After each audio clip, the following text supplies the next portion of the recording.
Bueno, arrancamos, bienvenida, como es un crack, Juan y Natalia, es un crack. Arrancamos QR aquí en Bravo TV, estamos en vivo hasta las 12.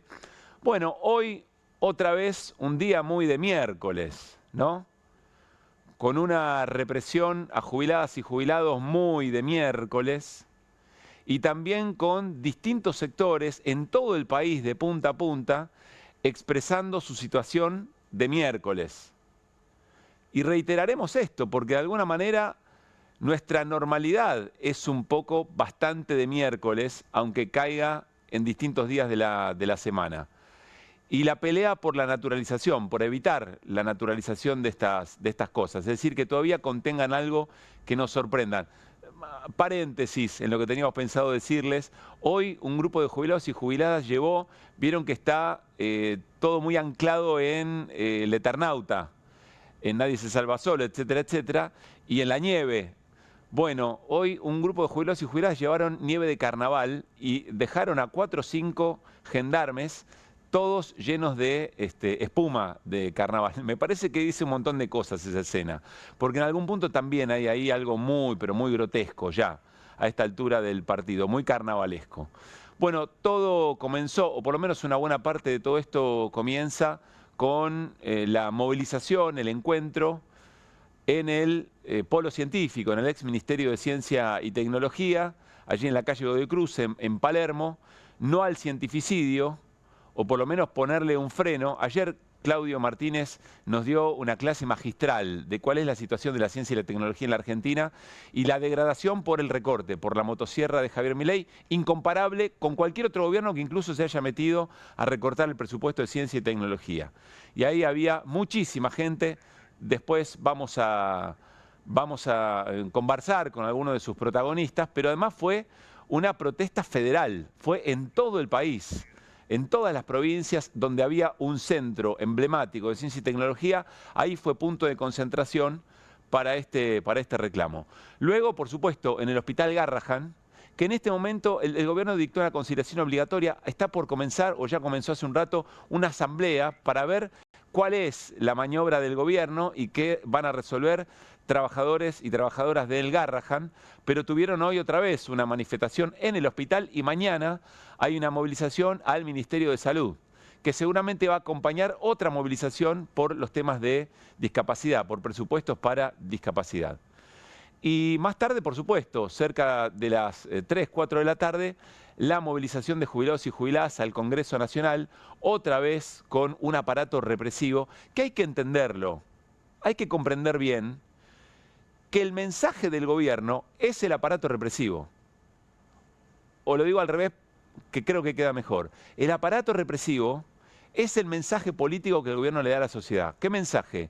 El mensaje para amedrentar, para que nadie se mueva a su casa, para que nadie de su casa, para que nadie se sume a las movilizaciones. ¿Por qué decimos esto? Porque no tiene ninguna relación ni con la cantidad de gente que se moviliza, párrafo aparte, ni tampoco con la función que cumple, porque se supone que el protocolo es para evitar que se corte el tránsito. Bueno, quien corta el tránsito es la policía o la fuerza de seguridad. Y además es muy gracioso, por no decir tragicómico, porque la intención de jubilados y jubiladas y los pocos sectores que acompañan miércoles a miércoles, lo que pretenden es movilizarse en el Congreso, hacer un semaforazo, un abrazo al Congreso, un semaforazo y nada más. Y en 2 horas se resuelve. Ahora, las fuerzas de seguridad van marchando como si estuvieran yendo a la guerra y en vez de evitar un corte, si ustedes quieren, en Rivadavia, frente al Congreso Nacional, el corte lo hace la propia policía o las propias fuerzas de seguridad un poco más allá, frente al Gomón, a mediado de Plaza Congreso. Es decir, el corte no se evita, el corte lo hace el propio operativo. ¿Por qué? ¿Qué cosa extraña es esta? Bueno, porque el mensaje es el operativo represivo. Hay que entenderlo de esta manera. Si el mensaje es ese, la respuesta entonces no debería ser solo de jubilados y jubiladas. Debería ser mucho más importante porque ahí está el mensaje central del gobierno. De hecho, el gobierno hace algo de lo que hay que aprender. El gobierno no va con la Policía Federal, ni le pide a la Policía de la Ciudad de Buenos Aires. El gobierno va con la Federal, con la Gendarmería, con la Policía de Seguridad Aeroportuaria, con todas las fuerzas federales unidas, mensaje, unidas para enfrentar el reclamo de jubilados y jubiladas. Habría que aprender un poco de eso, porque el gobierno está planteando que su mensaje de unidad en términos represivos está ahí. Y volvemos a decirlo, y esto no es una crítica a la saludable movilización de sectores, pero francamente, si en un mismo día conviven tantas movilizaciones tan importantes en barrios distintos, pero en la misma ciudad, bueno, está la posibilidad, casi que el gobierno invita a que sean sectores que juntos se movilicen. Jubilados y jubiladas pueden ser el centro de atención, pero ahí van los científicos, pero ahí van los maestros, pero ahí van los médicos del Garrahan. Claro, alguien dirá, cuidado, porque ahí se corre un riesgo. Se corre el riesgo de diluir el mensaje específico de cada sector. Es decir, si científicos, científicas, universitarios, universitarias fueran a la movilización de jubilados y jubiladas para hacer lo mismo que hicieron el pueblo científico, el mensaje sería equivocado. Bueno, a ver si entendemos lo que está ocurriendo. Insisto, es solamente un aporte, porque es muy saludable la resistencia y es muy saludable la salida a la calle. Pero el aporte es que no hay posibilidad de solucionar el presupuesto de la ciencia y la tecnología si no se soluciona el ingreso de jubilados y jubiladas. No hay posibilidad de solucionar el presupuesto del Garrahan si no se soluciona el presupuesto de ciencia y tecnología y no se soluciona el ingreso de jubilados y jubiladas. ¿Por qué? Porque la trama que une todos estos conflictos, todos estos padeceres, es la misma. La decisión del gobierno de ajustar para resolver el problema de la inflación, entre otras cosas, pero ajustar por definición ideológica, por dogma, pero además como parte de la resolución del tema de la inflación, que es un verdadero trauma en la Argentina, y parece apaciguar una enorme cantidad de almas agitadas. Esa política es la que recorre cada uno de los conflictos. El nadie se salva solo no es solamente hacia adentro de cada sector y para buscar conciencia en cada sector para que la gente se movilice. El nadie se salva solo es científicos y científicas, estudiantes universitarios, docentes, médicos y médicas del Garrahan, jubilados y jubiladas. Es lo mismo. No es la empanada. Hay algo, sin embargo, que hay que rescatar, porque cada vez que decimos esto, es un mensaje para las dirigencias, para la imaginación política de las dirigencias, para que ganen mayor audacia, y es un mensaje para las dirigencias sindicales. La CGT parece seguir insistiendo que no hay clima de paro.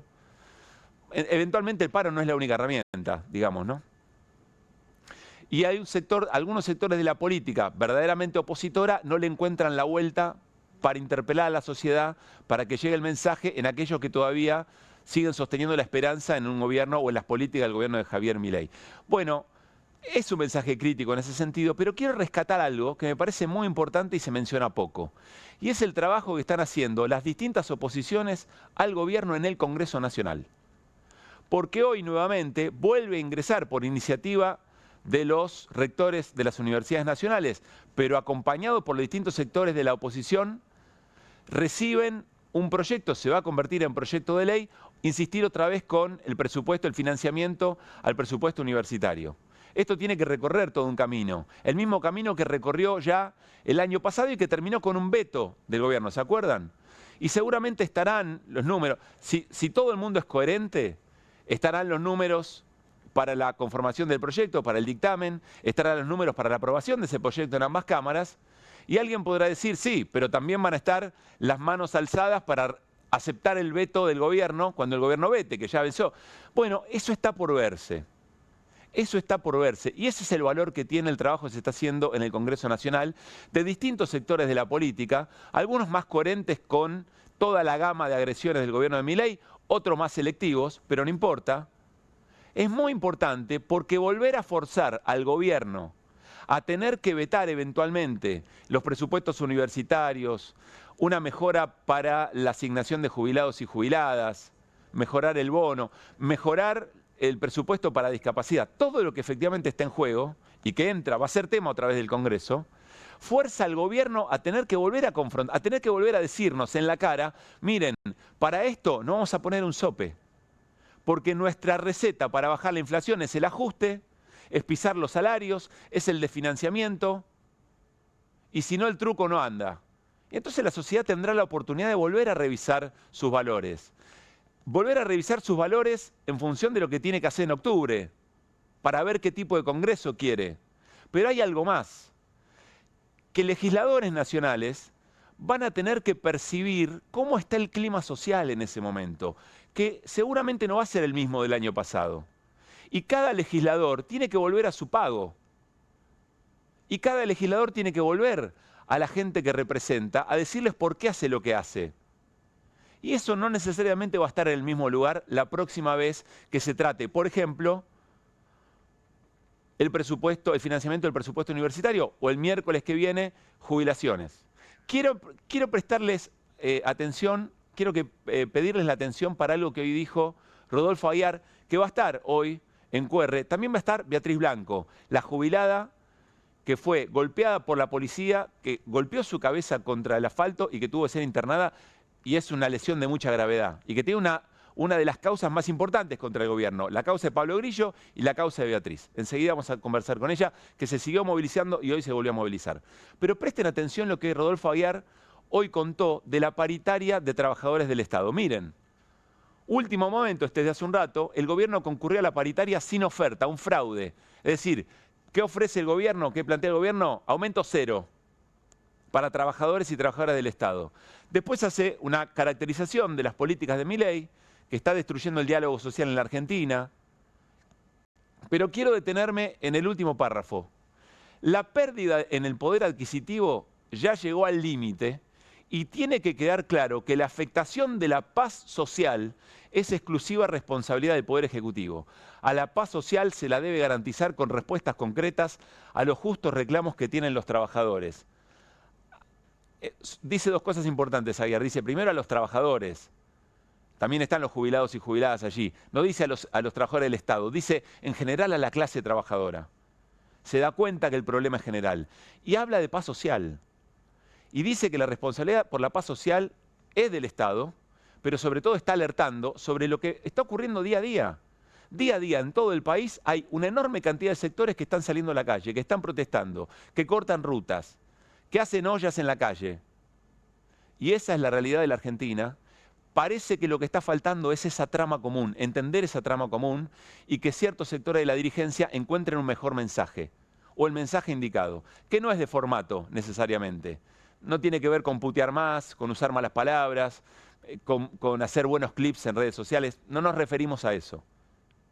Bueno, estamos por supuesto a tiempo y por eso vuelve a ser importante que la agenda la ponga el Congreso, la ponga la oposición y sean los temas que más le cueste al gobierno decirle en la cara a la sociedad de cuál es el truco para bajar la inflación, que es el ajuste, que es que los salarios no crezcan. Arrancamos QR con las voces del día.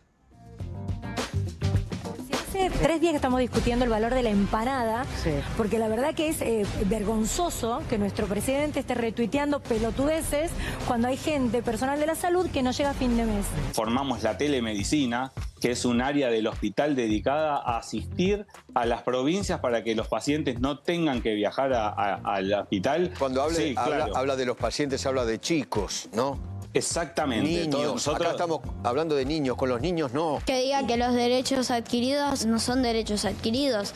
O sea, a nosotros nos costó mucho el poder lograr esos derechos y que en realidad él nos hizo un cuestionamiento también que fue, ¿por qué yo tengo que pagar peaje y ustedes no? Empieza esto de decir, bueno, ahora queremos revisar las vacunas. Y porque la verdad que si estás en la OMS, la que revisó las vacunas fue la OMS. Pero luego el planteo que hacen incluye estudios contra placebo, eso es un crimen. Y el disparate que constituye el decir que es un autoatentado. Lo dice Milman, no lo dice Majul, no lo dice Basoli. Tenía 2 teléfonos, uno comercial y otro personal. Le pidieron el teléfono personal, que era el que tenía encima, lo entregó inmediatamente. ¿Una asesora del Congreso tiene un teléfono personal y uno comercial? Sí, porque aparte tenía un emprendimiento comercial. Usted tiene un kiosco y tiene un teléfono en el kiosco para que le pidan cigarrillos por WhatsApp. Bueno, lo dejan en el kiosco. Fuimos analizando la situación de algunas provincias en donde la Libertad Avanza tiene una presencia después de las elecciones y un programa de gobierno que obviamente está afectando la vida de los argentinos. Como dijo este gran actor, la gente no llega a fin de mes. Cada uno lo que tenés acá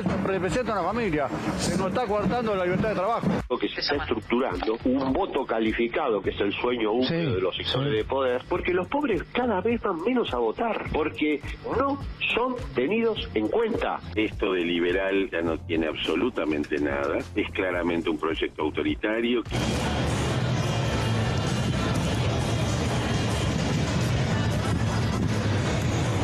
Sin ciencia y tecnología no hay futuro.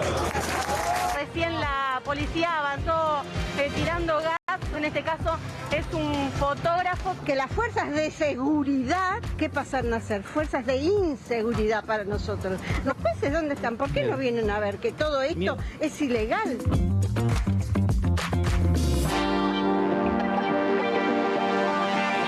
Muy buenas noches al equipo de QR. Hola Irina Hauser, hola Guido Bambini, ¿cómo están? Buenas noches. Bueno, bienvenida y bienvenido. Bueno, está con nosotros Beatriz Blanco, como les contamos.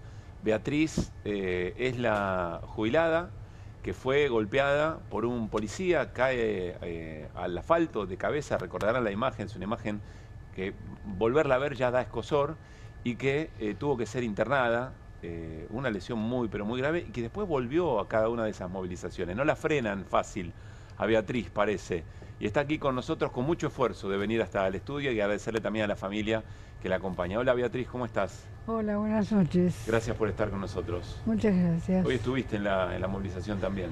Sí, voy todos los miércoles. Beatriz, todos los miércoles lo mismo. ¿Cómo convivís con eso? No convivo. A mí me gusta ver qué pasa, porque sinceramente con este proceder que tiene este señor, si se le puede decir señor, la verdad que me duele mucho lo que le hacen al jubilado. Yo toda la vida he ido a marchas, pero nunca se ha visto esto. ¿A qué te referís con esto puntualmente? Y este ataque que nos hacen. Esa represión de cada miércoles. Lógico, nosotros no hacemos nada. Vamos nada más que a cruzar la calle y a cruzar otra calle y nada más. Un movimiento que no es para que se den cuenta que nosotros estamos mal. Y después de lo que te pasó, esto, bueno, un policía te golpeó, ahora si querés nos contás bien de nuevo.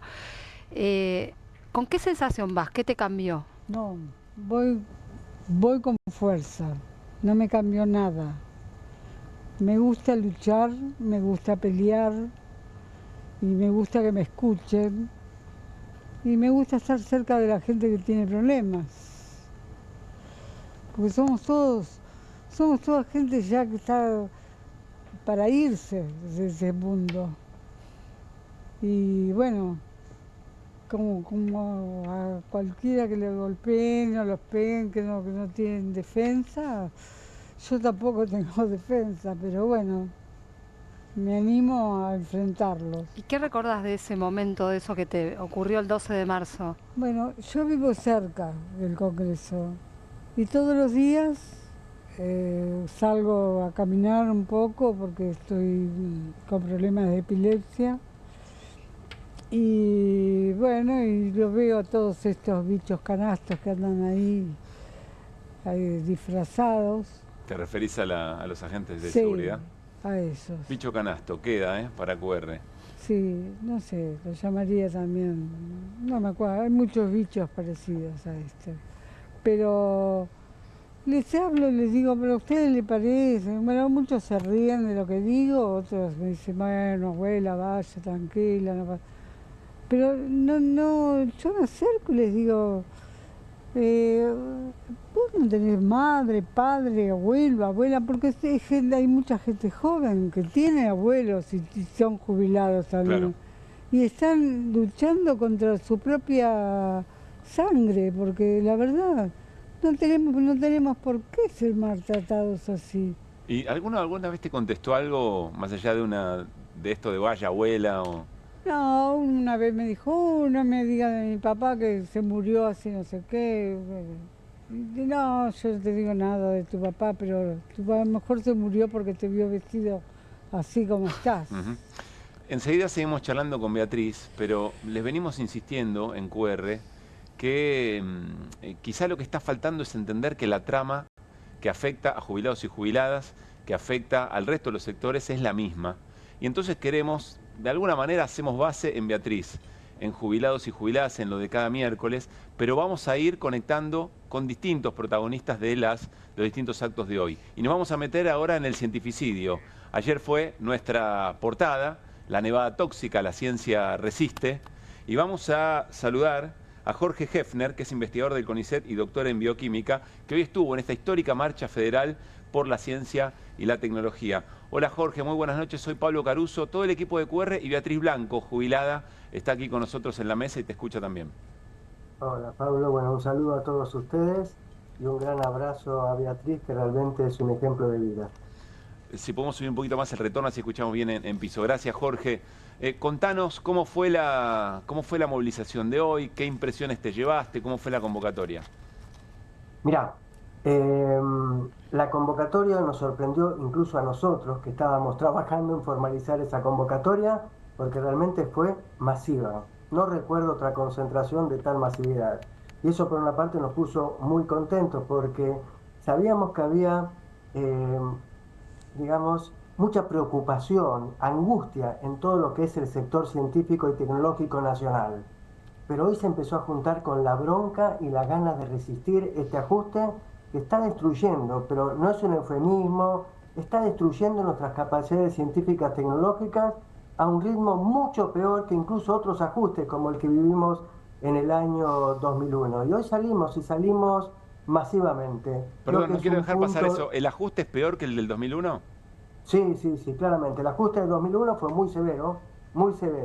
Pero hoy vos tenés, digamos, a nivel salarial, pérdida en el último año y medio de un 40% de lo poder adquisitivo. Todo lo que es la fuente de financiamiento de proyectos que ya venían en marcha y que ya habían sido evaluados por parte de un sector que es la Agencia Nacional de Promoción, no existe más esa agencia.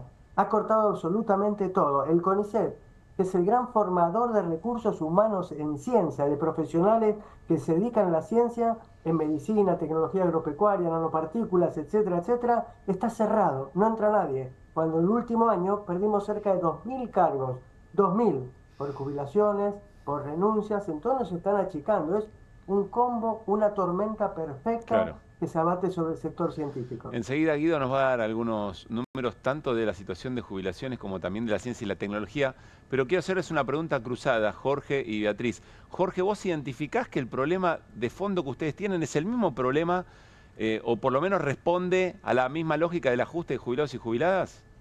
Absolutamente,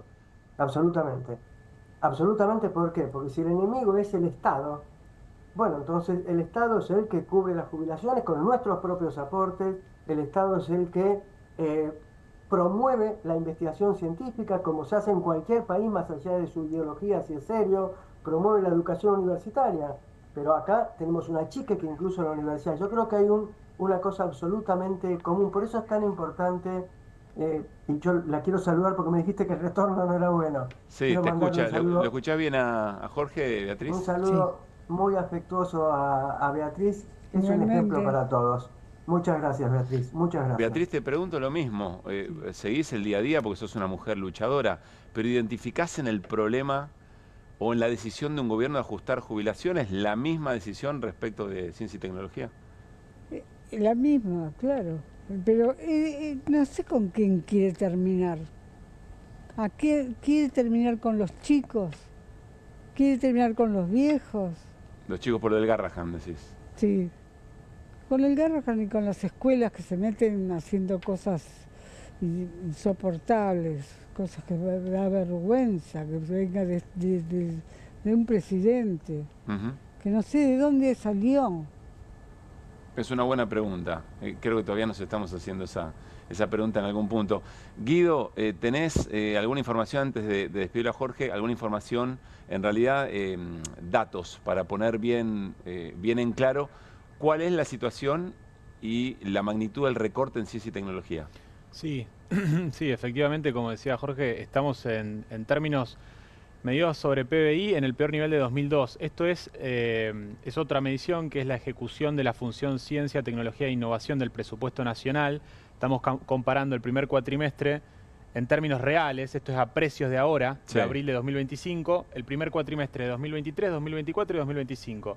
Fíjense cómo hay una caída acumulada de prácticamente 30 puntos. Cae 11% en términos reales del 2023 al 2024 y cae casi 20%, un ajuste sobre un nuevo ajuste en esta idea que tiene el gobierno de ir a un superávit primario por encima de lo que pide el FMI. Claro, pero si encima recaudas menos, el ajuste es infinito, porque siempre vas a tener que, por aquello del equilibrio fiscal, siempre vas a tener que ir a un ajuste mayor. Sí. Sí, estamos viendo un ajuste mayor al de 2024, producto de que políticamente el gobierno pretende ir a un superávit, insisto, 1,3 es lo que pide el Fondo Monetario Internacional. El gobierno dice, no me interesa, yo redoblo la apuesta y voy a ir a un 1,6% de superávit primario en el 2025, a costa de menos... De menor poder adquisitivo de las jubilaciones, de pérdida de poder adquisitivo en los salarios de los trabajadores del Garraham, en menos presupuesto en ciencia y tecnología y también en las universidades. Ahora, Jorge, lo último para que cierres con lo que quieras, pero contanos esto que nosotros vemos en una placa, ¿cómo se traduce en el día a día de tu trabajo habitual como investigador y como científico? Hay una parálisis creciente de lo que son los proyectos de investigación. Y yo te digo, el área mía es el área de la biomedicina, entonces te digo, por ejemplo, en nuestro instituto, una línea de investigación es un instituto en la Facultad de Medicina, solo como ejemplo, un proyecto que tenía que ver, en colaboración con universidades del exterior, cura de la infección por HIV, absolutamente paralizado. Nuevas estrategias antitumorales, absolutamente paralizado. Pero no solamente en biomedicina, si vamos, por ejemplo, a algo que genera divisas para el país, te hablo del equipo de la doctora Raquel Chan en la provincia de Santa Fe, semillas resistentes a la sequía, se le está yendo toda la gente del equipo, por salarios, porque no hay financiamiento, es decir, vos para construir un grupo de investigación, y yo tengo alguna experiencia por mi edad, digamos, estoy terminando ya mi carrera de investigador, vos no tardás menos de 6, 7, 8 años. En un año de ajuste, la capacidad de este gobierno de destruir los equipos es impresionante. Es decir, nos va a costar muchísimo retomar. Y vos fíjate, formás durante años y años en las universidades, en los centros de investigación, gente, 12, 13 años, y en un momento donde sí hay ofertas en el exterior, tenemos un éxodo masivo, tenemos una fuga de cerebros realmente masiva que afecta muy especialmente a la gente joven. Es una pérdida, no digo irreparable, pero muy angustiosa. Jorge, muchísimas gracias por el testimonio, por el rol de la movilización de hoy y la seguimos, por supuesto. No, muchas gracias a ustedes por el espacio. Que estés muy bien. Beatriz, ¿cómo estás de salud? Yo no estoy bien. Yo tengo epilepsia.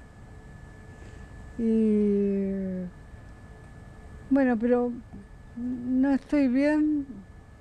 Pero cuando estoy en estos lugares así luchando, me olvido de todo lo que me pasa. Pero estuve bastante mal, porque el golpe que me dieron en la cabeza, ahora me tengo que operar del ojo, porque con la cuestión del gas, un ojo lo tengo mal. ¿Te tenés que operar por los gases recibidos cada miércoles? Sí, me tengo que operar.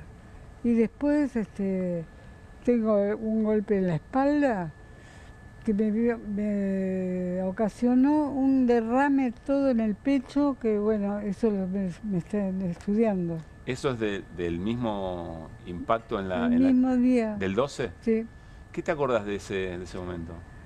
Mira, me acuerdo, ahí estoy. Me acuerdo ¿Te cuesta verte? Si te cuesta, lo sacamos. No me cuesta. Pero no me cuesta porque estoy viva.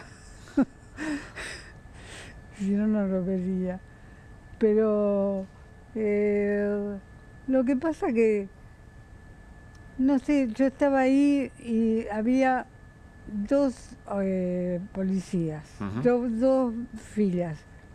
Me acerqué para dar la vuelta, porque yo venía de atrás de ellos marchando, y le dije a uno, que era el más alto, le dije, por favor, permiso, ¿me dejas pasar? Y me dijo, se dio vuelta y me tiró al piso. Y yo me caí. Según la señora Bullrich, dijo que yo le había pegado 11 bastonazos. No sé, otra persona que se lleva bien con mi ley, está de acuerdo y coincide en la forma de ser. Vos querías que te dejen pasar, y así como se dio vuelta, te empuja y te tira. El tipo me empujó y me tiró y se agachó después para tirarme el gas en el ojo. Y yo no le hice nada. Es una de las dos causas más importantes que hay por la represión. Está la de Pablo Grillo y la de Beatriz, Irina, ¿no? Sí, están estas dos. Hay otra sobre el hincha de Chacarita que perdió la visión de un ojo, Jonathan Navarro. Hay varias causas que son como satelitales. Te diría que las que son las troncales son estas por la gravedad de las heridas provocadas, pero también hay que decir que hay una causa más grande donde se supone que se investiga todo el cariz del operativo. Que bueno, ahí estamos esperando a ver qué información también le da el propio gobierno sobre lo que pasaba en la sala de situaciones. Claro. Porque lo que le pasó a Beatriz tal vez haya emanado de una orden. Esto es lo que no está claro, ¿no? ¿Qué órdenes había? Claro. La orden de la frase de Maradona, estamos hablando. Bueno, además... Les quiero preguntar, ¿vos sabías, Beatriz, que ese operativo tenía una orden, tenía... Un nombre. Había una frase, un nombre para el modo en que se tenía que llevar adelante el operativo. Y el nombre de ese operativo, de esas órdenes, es: hay que ser muy cagón para no defender a los jubilados, la frase de Maradona. Esa frase le puso, supongo, alguna autoridad del Ministerio de Seguridad. Sí, o de la policía, sí. Seguro. Ese nombre le pusieron para el operativo que tenía que ir a reprimirlos a ustedes. Seguro. Ponen tantos nombres, dicen tantas cosas. Esto parecía una cosa más de cinismo, ¿no? Claro, muy cínico. Es un cínico, un enfermo, está enfermo. Yo digo, toda persona que se presenta para votar, para elegirlo presidente, tiene que pasar por un psiquiatra, por un psicólogo, por por una máquina que le revuelva la cabeza y vea lo que piensa.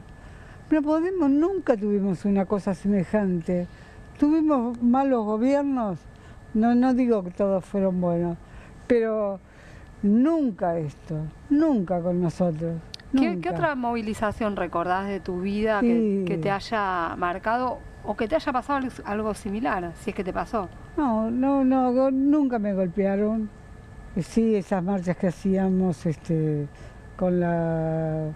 Yo desde los 14 años que venía con la laica y la libre, empecé con las marchas. Y después, en el centro, cuando empezaron las movilizaciones con... No me acuerdo, que la policía corría a la gente. En 2001. Sí, un poquito, sí, 2001. Y yo iba con mis dos hijas chicas y me tuve que meter un día en el Cine Metro porque venían con todo también, pero no se llegaba a esto. Además, nunca la gente grande, siempre agarraban a los pibes, pero Beatriz, la gente grande nunca. Ese día del 12, ¿vos perdiste el conocimiento cuando...? Sí. ¿Te diste cuenta de lo que había pasado? ¿Te lo tuvieron que contar? No, yo me caí y después que pasaron los golpes y las cosas, me tenían de las manos una señora y yo, como estaba con la cuestión del humo del gas, no estaba en nada, y vi que me subían a algún lugar. Pensé que estaba muerta. Y dije, bueno, si así es la muerte, bárbaro, no sufro nada. no veo nada. Y creía que estaba conmigo un ángel, pensé que esta mujer era un ángel guardián. Y la que te asistió, la que me asistió, sí, me dio la mano y me llevaron al hospital en la camilla y la mujer estuvo conmigo siempre, Mabel se llama. ¿Quedaste en contacto con Sí, Mabel? sí, ahora no la veo, hace unas marchas que no la veo, no sé si está trabajando, qué pasa, no sé. Pero... Claro, son personas autoconvocadas también, ¿no? Claro, también, que nos encontrábamos siempre en las marchas, pero bueno, ver estas cosas... Mabel, ¿y tu familia no te dice, perdón, me quedé con Mabel, Beatriz, tu familia no te dice, ya está, mamá, mi familia, mirá lo que pasó, no vayas más? Yo soy yo y mi familia es mi familia. Ellas luchan por su lado y yo por el mío. No me tienen nada que decir. Saben lo que pienso y bueno, y voy a seguir en esto. Beatriz, si pudieras decir algo al presidente de la Nación, ¿qué le dirías? Bueno, no. ¿No se puede decir por televisión? No pienso decirle nada. Y si pudieras decirle a alguien algo al resto de la dirigencia política en la que confías más o menos, pero que crees que está... Y la dirigencia política, no sé, si está atada a él por algo, por plata, o por arreglos, o por maniobras que hacen los políticos, o no encuentro tampoco ningún político que me conforme y que vea que los que me conforman no pasa nada, por más que hablen, que quieran decir lo que quieran, que dicen verdades muchos, pero no hacen nada. Están todos como autómatas, yo no sé, no reaccionan. En otro momento reaccionamos más y yo no hacían esto. Beatriz, gracias por haber venido. No hay por qué. Irina, antes de despedirle a Beatriz, contanos qué heridos hoy, si hubo detenidos. ¿Cómo fue la movilización de hoy? No, hoy detenidos no hubo, sí hubo 18 heridos. Uno de los heridos gaseados... Yo quiero decir que hubo 18, creo que la vez pasada hubo 80, antes había habido 100 y pico. Sí. Ya que haya 2 en una movilización de estas Es características, una barbaridad igual. Pero también, además de ir naturalizando que todos los miércoles jubilados y jubiladas reclaman algo que no se les da, que hay operativos policiales que son absolutamente violentos, y no es que tienen excesos, porque sigo escuchando los excesos, no pasa por excesos. Cuidado con eso, pongamos los nombres que corresponden, que reprimen y que reprimen ilegalmente en muchas situaciones. Bueno, además de todo eso tenemos que naturalizar de a decenas los heridos que hay y también personas detenidas que después, bueno... Sí, además este año creció el número... Tienen que seguir una causa, no es gratuito eso. No, es cada persona detenida termina con una causa durante un largo rato, ¿no? Lo que te iba a comentar antes es que uno de los gaseados hoy, que bueno, cada vez que te gasean, pasa lo que contaba Beatriz, terminás con los ojos hechos pelota. Aparte te gasean en la cara, ¿no? Es Antonio Becerra, que es el fotógrafo de Tiempo Argentino, que había sido increpado por Santiago Caputo, ¿te acordás? Cuando en las elecciones porteñas le agarró la credencial. Exactamente. Eso te muestra la selectividad también, ¿no? Sí, por lo menos fueron de vuelta contra un reportero gráfico. Fueron contra un reportero gráfico. No sé si sabían quién era, pero bueno. Bueno, hay que ver. La atención. A esta altura del año ya hubo, según el registro que hizo el Centro de Estudios Legales y Sociales, que juntan además registro de otras organizaciones, ¿no? 129 detenidos. Hasta el año pasado hubo en total 98, o sea que ya... Perdón, esa es la imagen de Santiago Caputo, que le toma la credencial a Tony Becerra, el reportero gráfico de Tiempo Argentino, que refería, hoy gasearon a ese pibe. Que estaba trabajando a ese pibe, que igual estaba que laburando ese día. en la cobertura. A ese pibe gasearon hoy, y la manera que Beatriz recién lo contaba, ¿no? Bien a los ojos. Perdón, Iri. Exactamente. No, te decía que la cantidad de detenidos que hubo ya en lo que va del año, que fueron 129, que es lo que vos decís, es una persona detenida, es una persona con una causa judicial. El año pasado había habido 98, si no tengo mal el número, o sea que ya vamos bastantes más, sí, ¿no? A esta altura del año, 406 heridos. 406 heridos en movilizaciones.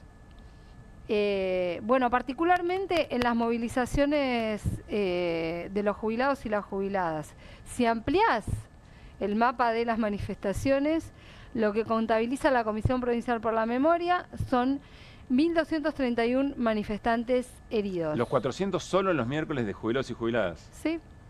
Tremendo el dato. Ahora seguimos con más información. Beatriz, de verdad muchas gracias por haber venido. Sabemos el esfuerzo que representa. Ojalá que pueda venir para otra cosa. Bueno, cómo no. Y sí, para cosas que nos pongan un poco más contentos. Pero me encantó lo que dijiste, me parece que estuvo un ejemplo que en general te pregunté cómo estás de salud. Dijiste que no muy bien, pero que cuando ibas a luchar, cuando vas a la marcha, te olvidas de todo y algo aparece ahí, una energía vital. Aparece muy fuerte. Ya lo creo. Bueno, gracias por haber venido. No hay y gracias a la familia que anda por ahí también, que también la acompaña y hace su esfuerzo. Gracias. Miren este posteo, miren esta red social, de lo que estábamos hablando recién, de Antonio Becerra, hoy gaseado por la policía. Lilia Lemoyne, diputada nacional, El periodista que increpó a Santi Caputo en Diputados, hoy interceptó el gas pimienta de un policía con la cara, así que van a inventar que fue a propósito. Varias cosas. El periodista no le increpó a Santiago Caputo, estaba haciendo su trabajo, estaba tomando una fotografía como en tantos otros. No fue en Diputados, fue en las elecciones donde se estaban desarrollando el debate por las elecciones porteñas. Y hoy no puso la cara delante del gas. Hasta donde entendemos la cosa no funciona así. Es una diputada nacional. Pero es interesante ver la forma del relato, porque es lo que hacen los funcionarios permanentemente, que lo dan vuelta. O sea, es la contracara de lo que ocurrió. Es una psicopateada. Es una psicopateada. Bueno, es lo que hacen los psicópatas. Es cínico, es a propósito. No, pero es una psicopateada porque el psicópata lo que hace es culparte de la situación, cualquiera que sea. En este caso lo pone en un tuit, además con falsedades, porque quien increpó claramente fue Santiago Caputo, no fue el fotógrafo, Ahí ¿no? Podemos compartir la foto de Antonio Becerra hoy, en la movilización de hoy, que según la diputada nacional Lilia Lemoyne puso la cara delante del gas. Interceptó el gas, es impactante la frase.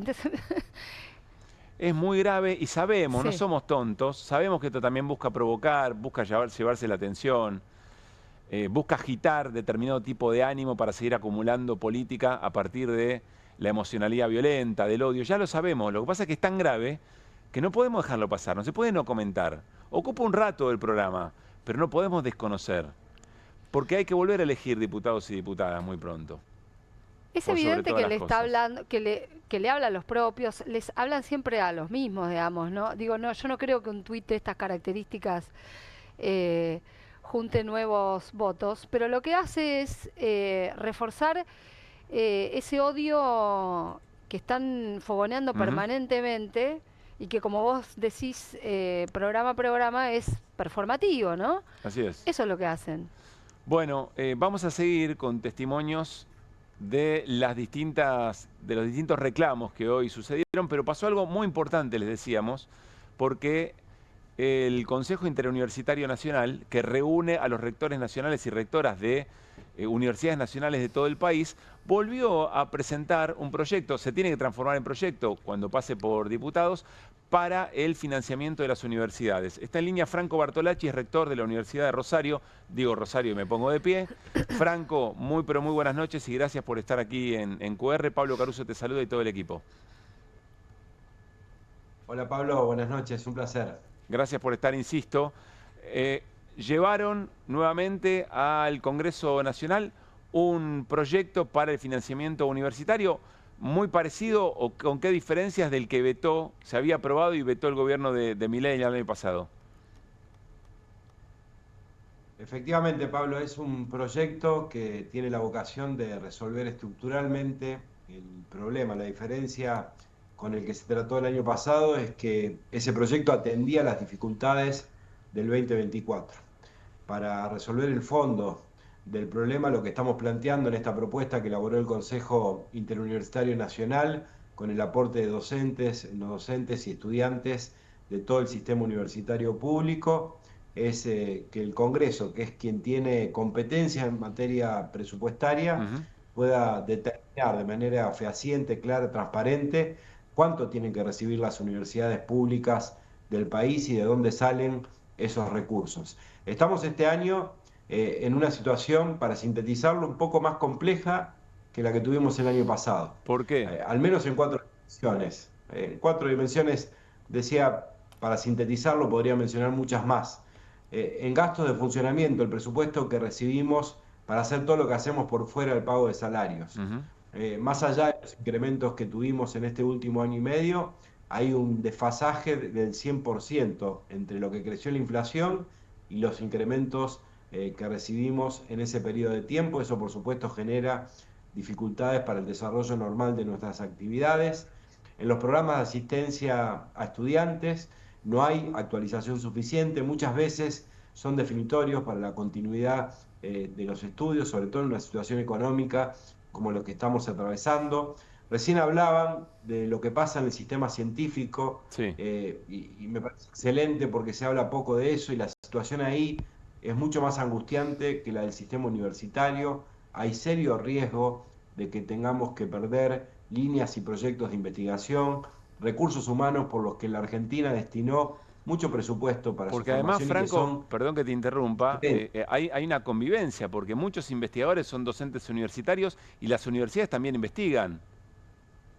El 70% de la producción científica de la Argentina se realiza en las universidades. Claro. Pero además nos importa la ciencia porque creemos que es estratégica para el desarrollo del país y además porque somos parte de la misma comunidad. Compartimos equipos de investigación, infraestructura, equipamiento, investigadores del sistema científico, son a su vez docentes de las universidades. Y realmente, a mi juicio, no quiero ser alarmista, pero si no se revierte rápido la situación, puede ser terminal en muchos casos. ¿Qué significaría terminal? Perdón, Franco. ¿Cuál es la escena de esa situación terminal que manifestás? Todo el financiamiento está paralizado. Hay muchas dificultades salariales como tenemos en el sistema universitario y se están perdiendo muchos recursos humanos. Lo que pasa es que se cortan líneas de investigación. Salvo aquellos equipos que tienen financiamiento internacional, el resto está en una situación realmente muy difícil. Hay que advertir que lo que se pierde cuando se corta un proyecto de investigación no es que se recupera después en una sola decisión o en un acto administrativo, porque a veces son décadas de trabajo, de inversión para que eso pueda producir algo que transforme o que cambie algo que está mal o que pasa en la Argentina. Entonces, ese es un escenario realmente muy complejo y finalmente lo salarial, que te diría que es lo más urgente y lo más angustiante. Te podría dar muchas cifras, pero a veces poner casos concretos nos permiten graficar mejor el estado de situación. Un docente inicial, con dedicación inicial, cobra algo más de 150.000 pesos. Yo el otro día conversaba con un investigador muy reconocido de nuestra universidad, tiene 20 años de antigüedad, es profesor titular simple, está a cargo de una cátedra, tiene postdoctorado en el exterior y reconocimientos de todo tipo. Por mes está cobrando 310.000 pesos. El 80% aproximadamente del personal docente y no docente del sistema universitario percibe hoy un salario por debajo de la línea de pobreza. Entonces es muy difícil seguir de esa manera y naturalmente esa situación no impacta solamente en cada trabajador. Progresivamente, conforme avanza el tiempo y no se soluciona, va deteriorando a la institución en su conjunto. Entonces, frente a este escenario, lo que resolvió el Consejo Interuniversitario Nacional y todos los actores de la Universidad Pública Argentina fue volver al Congreso con una ley que es responsable porque apela al Congreso de la Nación, que es el que tiene que resolver en materia presupuestaria, que es razonable porque aporta una solución estructural y de fondo sin comprometer fiscalmente al Estado, que es urgente porque realmente la situación es grave y delicada y necesitamos una respuesta, y que es absolutamente necesaria porque vuelve a poner las cosas en su justo lugar. ¿Cuál es el valor que le otorga no un gobierno, la sociedad argentina, que además está representada en ese Congreso Nacional, a la educación superior y a la producción científica? Franco, corregime, para despedirte, cuando se trate en el Congreso se volverá a convocar una movilización, ¿correcto? Sí, nosotros vamos los próximos días a empezar a trabajar en todas las provincias con legisladores nacionales. Vos sabés que una de las fortalezas del sistema universitario argentino es su presencia de carácter federal.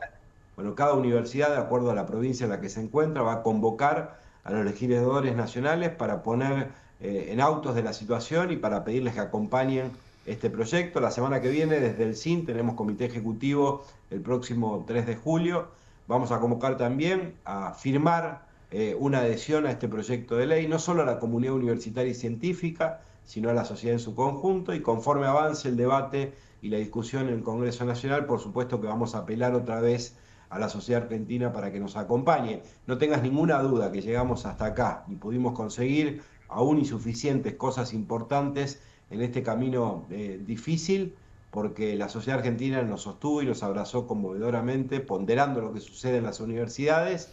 Vamos a seguir de esa manera, no hay un problema en la Universidad Pública Argentina, en el sistema científico, está la posibilidad de resolver los problemas que la Argentina tiene. Hay que insistir una y mil veces con esto, es lo que hacen los países desarrollados y es lo que tenemos que cuidar entre todos. Franco, muchas gracias, un gran abrazo y estaremos muy atentos. Gracias, Pablo, un abrazo grande.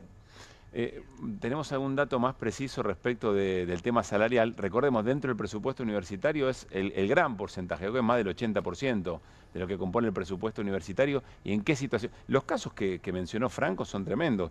Un inicial, 150.000 pesos, y alguien que tiene un reconocimiento, doctorado, postdoctorado, reconocimiento del exterior, 300.000 pesos. En términos de salario universitario, más estructuralmente, ¿cuál es el tema? Sí, Guido? Estructuralmente lo podemos ver graficado en una placa que trajimos, en una pérdida de poder adquisitivo sostenido desde noviembre del 2023 a la fecha, a abril del 2025, tenemos una caída de 28% en términos reales. Prácticamente un tercio del poder adquisitivo que se perdió en general de los docentes universitarios, y la tendencia es que se va a profundizar. Fíjense cómo la pendiente de la curva sigue yendo hacia abajo. Pasan los meses y sistemáticamente los aumentos que tienen los docentes universitarios son menores a los guarismos de inflación. Así que lejos de mejorar la cuestión en términos reales, va a empeorar. Ni siquiera es una L, puede haber es un tobogán. O una escalera, claro, sí, eventualmente. Es una caída muy pronunciada del 28%. Yo quiero recalcar también sobre el proyecto que vuelve ahora a la Cámara de Diputados. El que vetó Milei representaba 0,14 puntos del PBI, del producto. El superávit financiero del primer cuatrimestre de este año es 0,2 puntos del PBI. O sea, con el superávit que logró Argentina en este primer cuatrimestre, podía pagarse anualmente el presupuesto que se pretendía en el proyecto anterior, que fue vetado por el presidente, y que de esta misma manera, como bien decía Bartolacci, vuelve a insistir la comunidad educativa. ¿Vos te formaste en la Universidad de Rosario? Sí, yo me formé en la Universidad de Rosario, exactamente, y ahora en la Universidad de San Martín, dos universidades públicas. Quiero traer al espíritu de Carlos Heller a la mesa, porque en la última columna del jueves pasado hizo hincapié en algunos detalles de la batalla cultural. Siempre hablamos de la batalla cultural, pero pongámosle ejemplos bien claros. Y recién decía también Bartolacci que es razonable lo que plantea el proyecto. Ahora, quizás es un error pensarlo de esa manera, o quizás es un error decir, bueno, mirá lo poco que es. Porque una prioridad de una sociedad que tenga buena autoestima y que tenga ansiedad de futuro, dice, bueno, acá tenés una prioridad. El presupuesto universitario tiene que ser el que tiene que ser. Y que vea la experiencia empírica. No, y después salís a buscar los ingresos, no por ser hincha del déficit fiscal. Totalmente. Pero después salís a buscar los ingresos que necesita ese proyecto de país, no al revés. Sí, totalmente. Y digo, ver la experiencia empírica, porque los países que se desarrollaron con la población que tiene Argentina, 50 millones de habitantes, lo hicieron apostando a la ciencia y tecnología.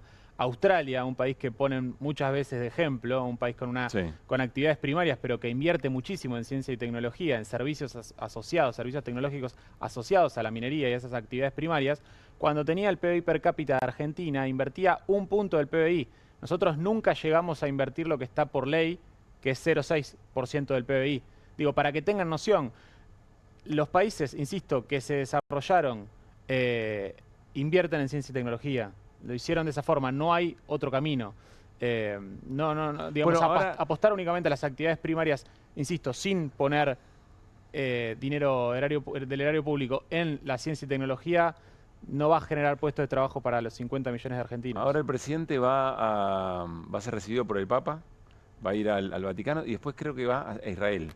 Va a hacer un viaje a Israel y de Israel viaja a la Argentina. Bueno, en Israel podría preguntarle, no le va a preguntar sobre los crímenes sobre el pueblo palestino, pero le podría preguntar al gobierno israelí cuánto invierte en ciencia y tecnología. Es otro ejemplo muy paradigmático. No, cuando se entere el presidente de lo que Israel invierte en ciencia y tecnología, se cae de espalda, hay que atajarlo, te digo. Quédate tranquilo porque no va a preguntar. Y no hay que irse tan lejos tampoco, porque Brasil también hace lo mismo. Digo, un vecino nuestro que hace política industrial, que tiene planes, por ejemplo, para, digamos, de electromovilidad y de generación de producción de celdas de carbonato de litio con el litio que tiene Brasil. Bueno, va a contramano de lo que propone el gobierno para la Argentina. ¿De qué cosa no sabe Guido Bambini, no? Es la pregunta. O sea, ¿de qué ¿con qué lo agarrás? Vamos a empezar. Es un ejercicio en curva. A ver con qué lo agarramos a Guido Bambini. Y tiene la edad de nuestro productor ejecutivo. 20 y pico, ¿no? ¿20? Benjamin Button. 26. No, bueno, por cumplir 27. Por cumplir muy 27. bien por la Universidad Rosario y la Universidad de San Martín. Bueno, pero interesante el planteo, ¿no? Para retomarlo una y otra vez. Basta con argumentar que es poca plata. Si se necesita mucha plata para el desarrollo de la ciencia y la tecnología, las universidades, tiene que haber mucha plata. Y hay que buscar la manera de generar esos ingresos. Bueno, estamos en QR con un desafío. En un mismo programa y casi en una misma conversación, recoger los conflictos que se han expresado en estas horas, para entender que la trama es la misma o que el origen de estos problemas es efectivamente el mismo. Son las políticas públicas, es el retiro del Estado en la inversión pública. Estaba recién Beatriz con nosotros, jubilada, la jubilada que fue golpeada salvajemente por un policía en la movilización del 12 de marzo, hoy se volvió a movilizar. Hablamos hace un rato con científicos que hoy se movilizaron, con Jorge Hefner, hablamos recién con Franco Bartolacci, rector de las universidades, y quiero que escuchen a residentes del Hospital Garrahan, que están en estas horas debatiendo a ver qué hacen con la conciliación obligatoria que dictó el gobierno, pero que mañana se movilizan al Ministerio de Salud y van a acompañar otra protesta, que es la protesta de las familias con integrantes que tengan algún tipo de discapacidad. Pero escuchen a residentes del Garrahan, escuchen el problema. Un R1 cobraba aproximadamente 550.000 pesos. Sí. Si ese sueldo lo ajustáramos a la inflación, debería llegar a 1.700.000 pesos, el cual ahora estamos en 797.000. Eso lo que implica es una caída del salario real del 53%. Son números brutales y que nunca se dieron en ningún momento de la historia. No es que nosotros, los residentes en otros gobiernos, en otras situaciones, estábamos felices y cobrábamos bárbaros. No. Pero la situación de ahora es gravísima. Y no es que esto se refleja en la población general, porque si vos ves, hay un número que es el RIPTE, que mide el salario promedio de los trabajadores acá en la Argentina, que es de hoy de 1.393.000. Si ese RIPTE, desde diciembre de 2023, lo ajustás a la inflación a hoy, debería ser más o menos 1.600.000. Me daba más o menos 1.700.000, perdón, que daba como una caída del 20% del salario real en la población general, versus la nuestra que cayó un 53%. Por favor, si tienen tiempo, síganos en @Asamblea Residentes Garrahan, que ahí estamos difundiendo todas nuestras medidas. Nosotros el jueves vamos a convocar a una marcha al Ministerio de Salud, así que quien sea que quiera venir está completamente invitado. Cada fuerza suma y cada persona es una voz más en nuestro reclamo. Caída del 53% del salario. No caída, porque las cosas, no se caen los salarios. Alguien toma la decisión de generar ese ajuste en los salarios. Salarios recortados al 53%. ¿Quieren traducirlo de otra manera? ¿Cuánto ganan por hora? Por una hora de trabajo, miren. Nuestro problema el día de hoy es que un residente de primer año con 70 horas semanales está recibiendo un salario de 797.000 pesos, es decir, entre 2.800 y 3.000 pesos la hora. Nosotros amamos lo que hacemos. Puedo hablar por parte de mis compañeros y creo que todos ellos van a estar de acuerdo. Amamos nuestra vocación. Nos costó muchísimo llegar hasta acá y nos es muy difícil en este momento estar frente a una cámara reclamando un sueldo digno para poder comer, vivir, poder alquilar y poder cargar la SUBE. No estamos pidiendo privilegios, estamos pidiendo un sueldo digno, que es lo que nos corresponde. Más información, Guido, sobre la situación del Garrahan. Sí, tenemos, planteaban una caída con respecto al promedio 2023 del 50%, tomando desde noviembre del 2023 tenemos una placa que ejemplifica también la caída, es más profunda que los docentes universitarios, estamos hablando de casi un 36% en términos reales al mes de mayo, en este caso, de los residentes nacionales del Hospital Garrahan, que cobran en términos netos 800.000 pesos están cobrando. 800.000 pesos por una jornada laboral de 68 horas semanales, ¿no? Una persona que tiene que formarse durante 10 años está en esa zona, como bien decía, el RIPTE, que es el promedio de los trabajadores, está casi el doble, 1.300.000. Es la situación personal de cada trabajador y de cada trabajadora, pero también es lo que representan en esa institución. El hospital pediátrico de referencia, no solamente de la Argentina, de toda la región, y que sostiene un servicio público muy importante, que se deteriora, casi se degrada por completo. Nos contaban, cuando nosotros hablamos con Norma, otra delegada del Garrahan, esa noche, nos contaba que hacía un rato había colapsado la guardia, que no había quien atendiera la propia guardia por la falta de personal, porque van renunciando, buscando otros empleos, y además tienen otros trabajos. Sí, otro hilo conductor que veo en esto el de financiamiento del Garrahan, de las universidades y del sistema científico y tecnológico es que son instituciones públicas de excelencia, mejores que las del sector privado. Ayer decía Claudio Martínez, son cosas que funcionan bien. Bueno, entonces me pregunto, ¿no será claramente un desfinanciamiento planificado del topo que viene a destruir del Estado? Digamos, no es otro mojón más en esto de todo marcha de acuerdo al plan. Si lo que funciona de forma excelente en términos de instituciones públicas tiene que funcionar mal para que aparezca la posibilidad de que sea privatizado, y que sea el mercado el que supuestamente ordene las prioridades. ¿Quién se beneficia, no? ¿Quién se beneficia de que esas cosas funcionen mal? Me parece que el topo que viene a destruir el Estado... En términos de ciencia y tecnología, una cuestión, uno podría decir, geopolítica. ¿Y en términos de salud pública? Perdón, en ciencia y tecnología hay que ver, y antes mencionaste Israel, ¿con quién hace negocios el gobierno? ¿No?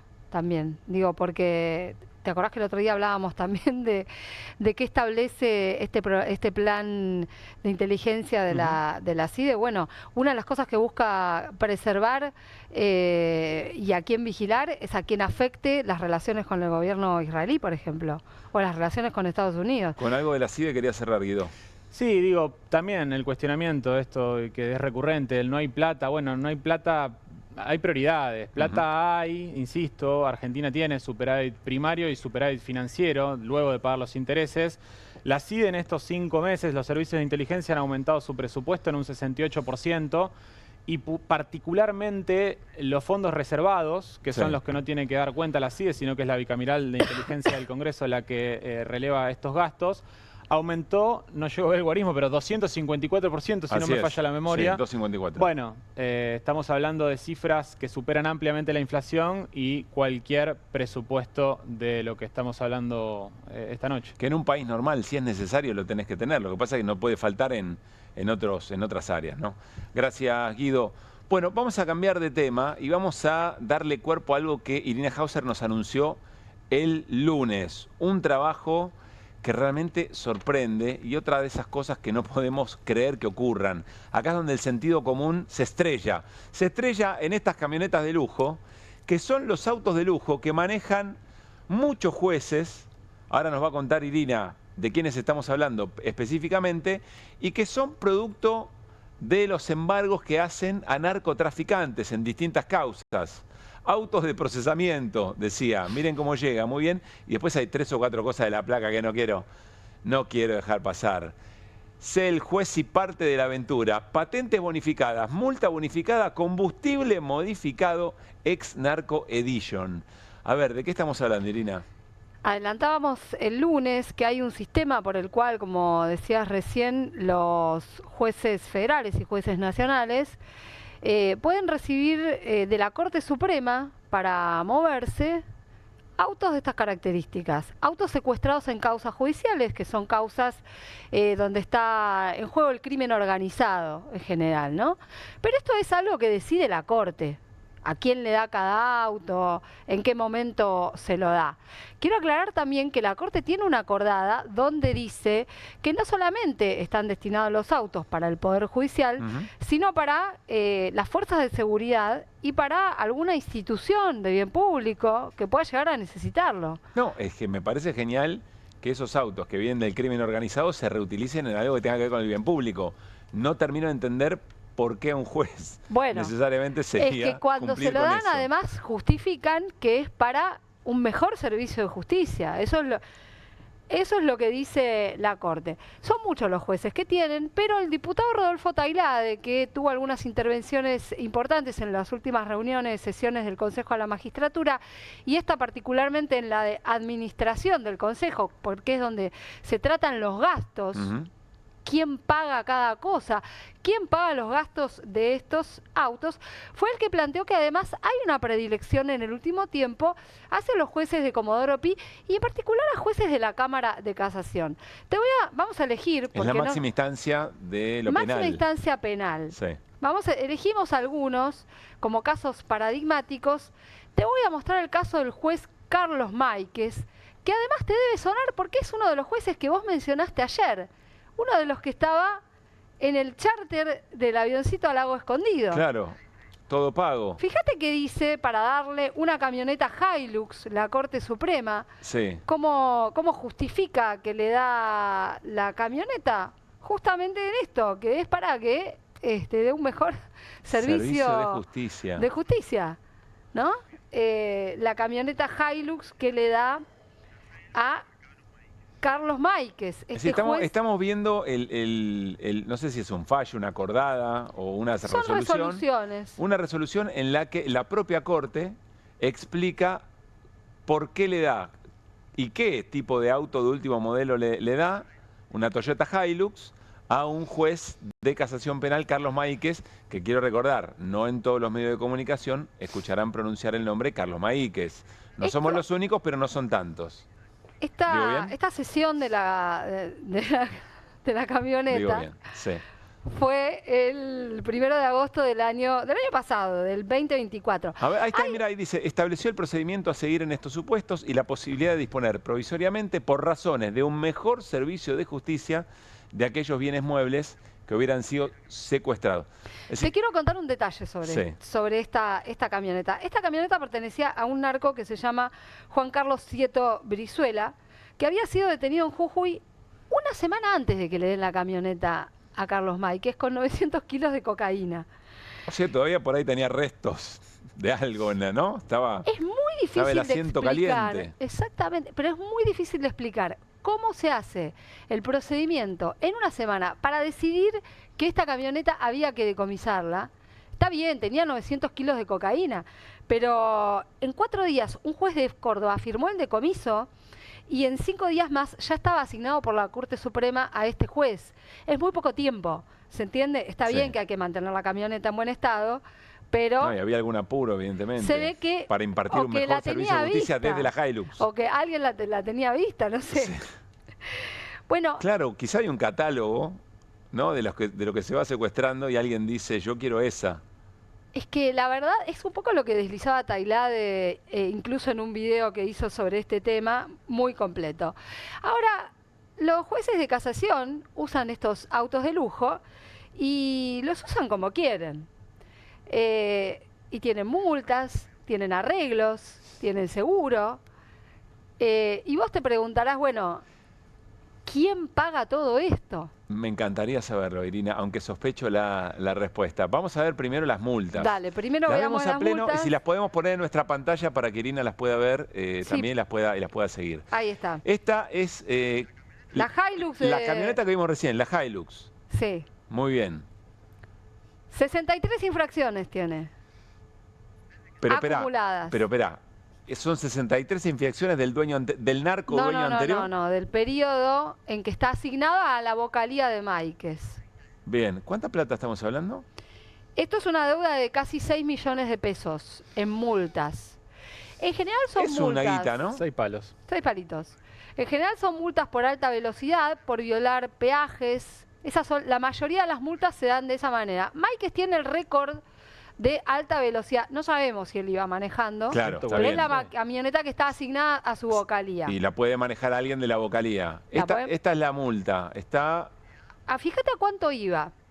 Velocidad media 146 kilómetros por hora y la máxima es de 60. En el Paseo del Bajo. Estaba yendo por el Paseo del Bajo, donde la máxima es 60. A esa velocidad, un día de semana por la tarde. A las 5 de la tarde, un día de semana, hasta donde entiendo, no se puede ir por el Paseo del Bajo. No se puede, la máxima es... Y además hay un sector para camiones, pero donde pueden ir autos... Pero el Paseo del Bajo son días no hábiles, fin de semana y después de cierta hora. También. Claro. O sea, no podría estar acá. Mirá la data que te agrega Caruso. Te agrego esta data, pero además la máxima es 60 y va a 146 kilómetros por hora. Pero los pagan los jueces, las multas. No. Ahí es lo que me quiero detener en eso. Es lo que todos suponemos, que las pagan los jueces y las juezas que estén usando estos autos. Pero no. El sistema para la justicia nacional y federal dice que lo paga el Consejo de la Magistratura, o sea, nosotros. Los gastos que se originen con motivo del traslado, mantenimiento y seguro por todo riesgo del vehículo asignado quedará a cargo del Consejo de la Magistratura, debiendo remitir al tribunal constancia del seguro contratado, ello a los fines de su íntegra conservación. O sea, la multa es un choque, alguien le rompe el espejito. O sea, te está escuchando Rodolfo Aguiar, que es el secretario general de ATE, de Trabajadores del Estado. Rodolfo Aguiar lo paga. Él lo paga. Rodolfo Aguiar. Vos lo pagás, yo lo pago, mi mamá lo paga. La multa de 6 palos del auto que iba a 146 kilómetros por hora por el Paseo del Bajo, cuya máxima es 60. Sí. Del juez invitado al Lago Escondido por el Grupo Clarín. Del juez invitado al Lago Escondido por el Grupo Clarín. Y ayer, y ahora, no sé si tenemos algo más para mostrar esto, me parece que no. Tenemos para mostrarte otro caso que también es paradigmático. Que además es de uno de los jueces que ayer votó por salvar a Carlos Máiquez de una acusación. Sí. Estamos hablando de Diego Barroetaveña. Ayer el Consejo de la Magistratura, se contó acá en QR, se votó un dictamen para cerrar el caso Lago Escondido. Enseguida hablamos de eso con Mariano Recalde, el senador que integra el Consejo de la Magistratura, que nos está esperando. Pero perfecto, bueno. Esta es una multa también de un auto asignado a Barroetaveña. Este es un auto asignado a Diego Barroetaveña, es una Jeep Compass. También decomisada a narcos. También decomisada a narcos. A un narco apodado el narco zapatero. Esteban Fernando Tulli. Es una gran historia porque, perdón que me voy con esto, pero todo tiene su gracia. Primero, la Jeep Compass cuesta alrededor de 52 millones de pesos. Déjame observar, antes de que lo perdamos de vista, cuál es la infracción. Sí, ahora te la voy a explicar. Perfecto. Te estoy contando a quién pertenecía el auto. La hija de este narco era la novia de Fernando Pérez Algaba, que yo no sé si vos te acordás que fue encontrado descuartizado en una valija en Loma de Zamora. No recordaba el caso. Bueno, todas estas historias están concatenadas. Lo que te muestra la multa que vamos a ver ahora, que es en Navidad, el 25 de diciembre por la noche. Perdón, ¿el auto era de la novia? No, el auto era el padre de la novia. Del padre de la novia. Pero bueno, son como un grupo de O sea, de en la familia había uno que terminó descuartizado en una valija. Exactamente. Ese auto termina en el juez Barroetaveña. Exactamente. No sé, uno se imagina muchas cosas. Y que Barroetaveña, el 25 de diciembre del 2024... 25 de diciembre, Navidad. Un día que no hay un juez de casación que trabaje. Sí. ¿Sí? Ese día violó una barrera de un peaje. Encima no paga el peaje. Esto te digo, esta multa aparece en casi todos los autos decomisados entregados a jueces federal. No pagan el peaje. Pero claro, pero Papu, te hacen una multa que después la agarpamos nosotros. Exacto. Básicamente, porque no es que se saltean la multa por ser jueces o porque el auto sea de una familia narco. Exactamente. Esperá, te digo, 111 multas tiene el auto de Diego Barroetaveña. 111 multas. Acumula cerca de 11 millones de pesos de multa que vamos a pagar nosotros. El juez. Que vamos a pagar nosotros. Bueno. que vamos a pagar nosotros y nosotras. En la comisión de administración del Consejo se discutió sobre los seguros, porque se paga el seguro más caro de todos, 600 millones de pesos por año. Algunos se escandalizaron, dijeron qué barbaridad, esto es un desastre, y todos terminaron votando que se pague el mismo seguro. Está Mariano Recalde para charlar con nosotros, senador nacional y además integrante del Consejo de la Magistratura, que tuvo en estas horas reuniones muy importantes. Ahora vamos a hablar del Lago Escondido, pero por supuesto arranquemos por acá. Mariano, soy Pablo Caruso, con Irina Hauser y Guido Bambini en QR te saludamos. ¿Cómo estás? ¿Qué tal? Buenas noches, ¿cómo están? Es muy difícil naturalizar esto que nos acaba de contar Irina y que ustedes estuvieron tratando en el Consejo de la Magistratura, porque como contaba Irina, también se ocupan de los gastos. Tienen que revisar, auditar los gastos. Sí, es permanente. Te digo, hoy a la mañana tuvimos otra reunión de la Comisión de Administración y Financiera y además después del capítulo de los seguros de los autos y el uso que le dan a los autos y el tipo de autos que usan y en los horarios que los usan y de la manera que los usan, tuvimos que resolver el pedido de unos jueces que los consejeros jueces del Consejo querían avalar, de que en aquellos casos donde hay un tribunal colegiado y falta uno de los jueces, se les pague un plus a los que están trabajando. O sea, en un tribunal de 3 jueces hay 2, que esos 2 cobren un plus por que les falta el tercer compañerito. ¿Por qué? ¿Porque tienen que trabajar más? ¿Por qué sería? Es que no se explica, porque no tienen que trabajar más. Sí, pero ¿están tan mal de guita los jueces en la Argentina? Como... Eso iba a preguntar, ¿cuánto está ganando más o menos un juez de tribunal oral, un cargo de camarista? 10 millones de pesos. 10 millones de pesos decían, porque estaban reclamando como 80. Además, los propios jueces que estaban discutiendo a favor de este planteo de un juez, que ahora no recuerdo el nombre, estaban en la misma situación, o sea que eran juez y parte en este caso, porque después les iba a tocar a ellos. Jueces que además decían, por ejemplo, si hay 90 causas en un juzgado de 3 jueces, resuelven 30 cada uno, y si hay 92 jueces, tienen que resolver 45 cada uno. Y es falso.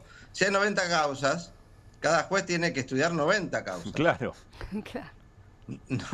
No es que se las reparten, aunque en la práctica pueda ocurrir de una manera parecida. Ahora, de hecho, en la práctica es mucho peor. En la práctica los que estudian son los empleados. Claro. Y los que hacen los proyectos de resolución son los empleados. Los jueces firman, a veces leen y a veces ni siquiera leen. Se me ocurre decir primero, más casta no se consigue, pero además, qué selectiva es nuestra indignación, porque estaba pensando, y te pregunto por otra cosa, Mariano, ayer todos estábamos muy atentos a lo que ocurría en el juicio por la muerte de Diego Armando Maradona, con esta jueza que se filmó una miniserie, que actuaba en las audiencias, pero al mismo tiempo, y con menos atención, se clausuró la investigación por el tema Lago Escondido. Ayer lo tratamos de manera bastante amplia. Recordemos, son jueces federales muy importantes, que atienden en causa de mucho poder económico, que se fueron a pasar un fin de semana largo al Lago Escondido, al hotel de Joe Louis, con todo pago por un grupo económico muy importante como es el Grupo Clarín.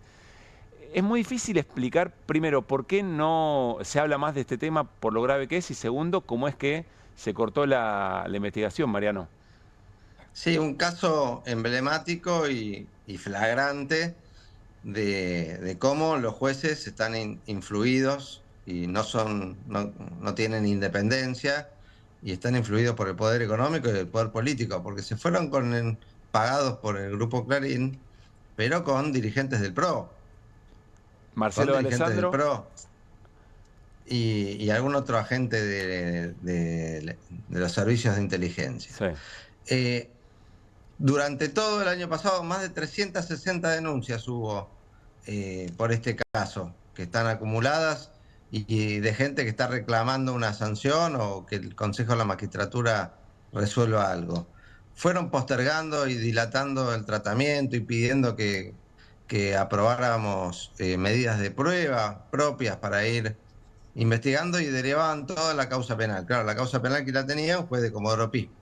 Un juez de Comodoro Pi que encontró un vericueto para decir que en realidad estos jueces que como mínimo cometieron un acto absolutamente carente de ética judicial, de independencia y demás, si no hay otros delitos, no podían ser juzgados porque eran víctimas de un espionaje. Es como que el presidente de San Lorenzo, que fue filmado recibiendo fajos de dólares, invoque también que es una víctima porque lo filmaron sin su consentimiento. Es un muy buen ejemplo ese, ¿eh? Es un muy buen ejemplo. El mismo caso. Pero además, los jueces que no querían investigar, que trabaron el tratamiento de esto, que la anteúltima sesión vaciaron la comisión para que no haya quórum, aparecieron ahora con un dictamen escrito por el consejero de los académicos, Galderisi, que la verdad no me lo esperaba. No sé, tendrá que explicar por qué cambió abruptamente de opinión, de golpe. Pensaba lo contrario. Y había pedido medidas de prueba que le denegaron, había intentado impulsar el expediente y no lo logró. Vinieron ahora con la idea de que como en sede penal fueron absueltos del delito de dádivas, el Consejo de la Magistratura ya no puede investigar más. ¿Y no tiene como razón? Si fuera... Y no es así porque si no el Consejo de la Magistratura está pintado. El Consejo de la Magistratura no juzga delitos, sino conductas apegadas o no al reglamento de la justicia. O sea, puede no haber un delito y sin embargo ser merecedor de una sanción administrativa y disciplinaria porque no la conducta, si bien no es delito, supongamos, para mí en este caso además era delito, sí sea pasible de una sanción disciplinaria. Y hay antecedentes de esto. El juez Geminiani también fue denunciado en un momento por un inconducto, ahora no recuerdo bien cuál, fue sobreseído en sede penal y sin embargo el Consejo de la Magistratura lo sancionó. Y cuando apeló la sanción, la Corte Suprema de Justicia de la Nación dijo esto que estoy diciendo, que una cosa es el trámite penal y otra cosa es el trámite administrativo dentro del ámbito del Consejo de la Magistratura. Y déjame preguntarte una cosa, Mariano, ¿por qué no lo sanciona el Consejo de la Magistratura? ¿Qué fuerzas operan para que eso no ocurra? Algo tan evidente y tan claro, tan de sentido común, casi como las multas que deberían pagar los propios jueces de autos que son de narco. Muy fácil. La corporación judicial, la mafia judicial, la casta judicial, o como la querramos llamar, y los representantes del PRO, y ahora sumados a estos académicos que acompañaron. Esta desestimación de la denuncia que se votó el otro día en comisión todavía tiene que ser tratada en el plenario. Así que todavía tenemos alguna esperanza de que en el plenario podamos cambiar los votos, aunque la composición está diseñada por un fallo de la Corte para que no pase nada de esto. Porque este es el otro problema original, el pecado original de este Consejo en esta etapa. La Corte Suprema dictó un fallo por el cual dispuso que la composición no era proporcional y que los abogados no estaban suficientemente representados, y que hizo, declaró inconstitucional la ley y puso en vigencia la ley que se le cantó, como si fuera el Poder Legislativo la Corte. Una ley que estaba derogada. Y casualmente, una ley que había sido derogada. Podría haber repuesto una ley anterior o no puede hacer eso. Puede declarar inconstitucional alguna norma, algún artículo, pero no puede poner en vigencia leyes porque no es el Poder Legislativo. Pero además de que no puede hacerlo, que es tomarse atribuciones que es de otro poder, es una falla gravísima. Incluso uno de los jueces que votó en disidencia, Lorenzetti, lo dice explícitamente. En el mismo fallo hay un voto de Lorenzetti donde dice esto no se puede hacer. Se puede declarar inconstitucional, pero no se puede poner en vigencia otra ley. Pero casualidad, la ley que reponen lo designaba como presidente del Consejo al presidente de la Corte. O sea que Rosati no solamente declaró inconstitucional la ley, sino que fue juez y parte porque se puso a él mismo como presidente del Consejo de la Magistratura. Mariano, gracias por insistir, aunque la indignación sea selectiva, aunque no haya muchas voces que efectivamente lo mencionan. Yo quiero, de la misma manera que lo charlamos sobre otros temas, más temprano la insistencia en el Congreso con ciertas leyes aún habiendo sido vetadas, bueno, como hizo tu papá, ¿no? Durante tanto tiempo, con esa coherencia, seguir insistiendo, porque no cae en saco roto.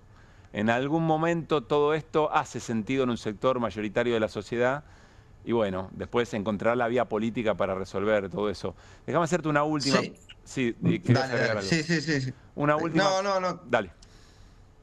Que efectivamente, incluso en esta etapa donde todo parece tan oscuro, cada tanto se conforman mayorías nuevas y logramos aprobar cosas, como por ejemplo el otro día logramos frenar ficha limpia, o como logramos frenarle la designación de jueces por decreto, o como logramos ponerle un límite a los DNU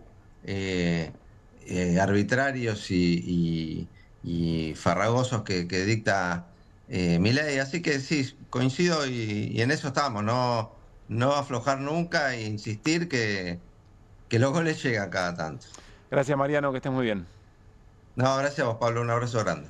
Bien, Mariano Recalde. Nos vamos a ir a la tanda y cuando volvamos vamos a conversar con Rodolfo Aguiar, porque es el secretario general de ATE, de los trabajadores del Estado, y hoy el Estado, como patronal, fue a la paritaria y ofreció 0, de un salario que viene con una pérdida de poder adquisitivo muy, pero muy importante, y habló de algo, Rodolfo Aguiar, que también tiene que ver con la razón por la que lo invitamos. Habló de paz social. ¿Quién es responsable por la paz social? En un rato conversamos con él después de la tanda. María es credinauta. Eduardo también. Y Luis y Mercedes y Pablo son credinautas. Ellos y miles de argentinos formamos Banco Credicop. Y somos credinautas porque desde siempre creímos que es mejor hacerlo juntos y no hacerlo solos. Porque somos cooperativos y solidarios. Y porque sabemos que solo nos salvamos si lo hacemos entre todos. Ahora, hacete vos también, credinauta. Movete a Credicop. Movete a un banco distinto. Banco Credicop Cooperativo. La banca solidaria. Adrián Mercado te invita a Expo Industrias y Servicios 2025, el evento industrial del año, 19, 20 y 21 de agosto en La Rural, el punto de encuentro más destacado para la industria nacional e internacional. Invita a Adrián Mercado.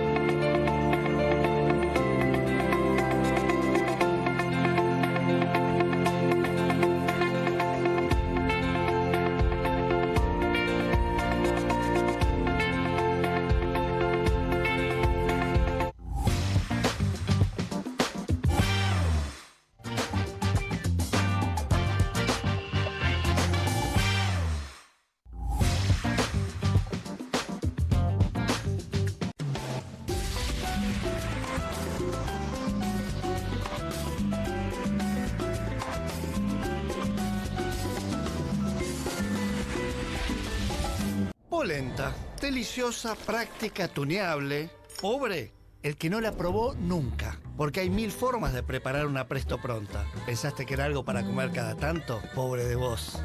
No solo se hace en un minuto, cuando sale así de buena, se acaba en un minuto. Pobre Rami. Martes con queso, viernes con estofado. Pobre, la ollita de la abuela, que tira y tira y tira. Presto Pronta. Pobre, quien se la pierda. Con Banco Macro, sea cual sea tu actividad, podés tener tu cuenta empresa gratis y abrirla 100% online. Elegí el mejor banco para tu empresa. Pensá en grande, pensá en macro. 1, 2. Bueno, dale, arranca. ¡Pará! ¡Mike! ¿Van a hacer el video con el inodoro con manchas de sarro? Pero si siempre uso lavandina. Eso no lo remueve. ¿Por qué no probás limpiando con Harpic? Que llega a los rincones más difíciles eliminando por completo el sarro y desinfectando. ¡Vamos!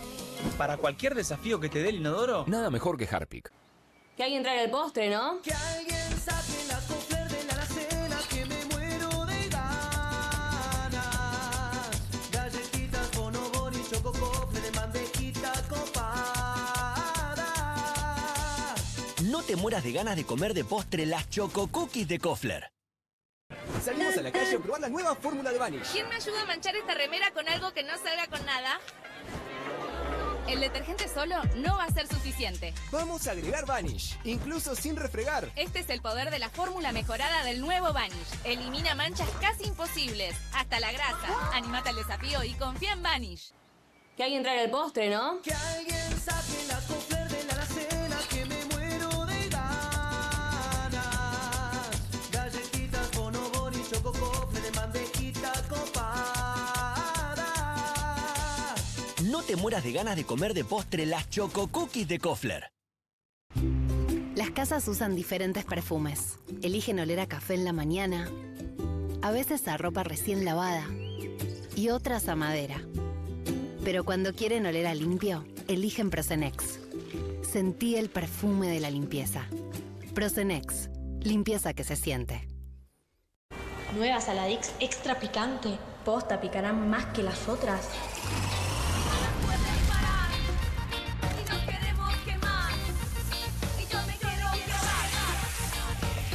Porque tus ganas de picante son imposibles de apagar. Nueva Saladix extra picante. Con movimientos circulares. Tu rutina de skincare te debe traer muchos seguidores, pero este baño te los quita. Pero si yo ya limpié mi inodoro con Harpic. Sí, pero te falta el resto de las superficies. Necesitas el Harpic Baños. El rojo, que saca manchas difíciles, desinfecta y deja impecable tu baño. Para cualquier desafío que te dé el baño, nada mejor que Harpic. Bienvenido a todo Latinoamérica. Caras TV llegó a DirecTV, el canal de las celebridades. Entretenimiento exclusivo las 24 horas del día. Más Caras, con la conducción de Héctor Maugeri. Red Carpet, Caras News, Caras Realeza, Caras Fashion, Caras TV. Llegó a DirecTV. Contenidos exclusivos para toda Latinoamérica. Estudia en la Facultad de Comunicación y en la mayor redacción de América. USBA, Universidad del Sur de Buenos Aires. La Universidad del Grupo Perfil. Licenciatura en Comunicación Periodística. Licenciatura en Comunicación Institucional. Títulos con reconocimiento oficial y validez nacional. Inscribite a las reuniones informativas en universidad@perfil.com. Aprende comunicación dentro de un medio de comunicación. USBA, Universidad del Sur de Buenos Aires.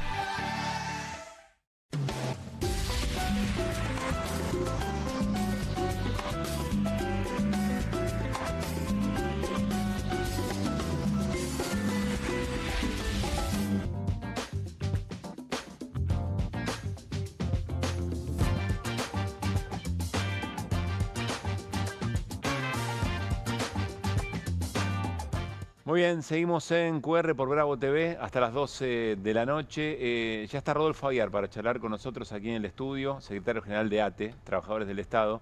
Quiero arrancar la conversación mostrándoles nuevamente este mensaje, este posteo de Rodolfo Aguiar hoy temprano, después del encuentro con la patronal, es decir, con el propio Estado, en la reunión paritaria. A último momento, el gobierno concurrió a la paritaria sin oferta. Sin oferta. Es decir, la oferta fue cero.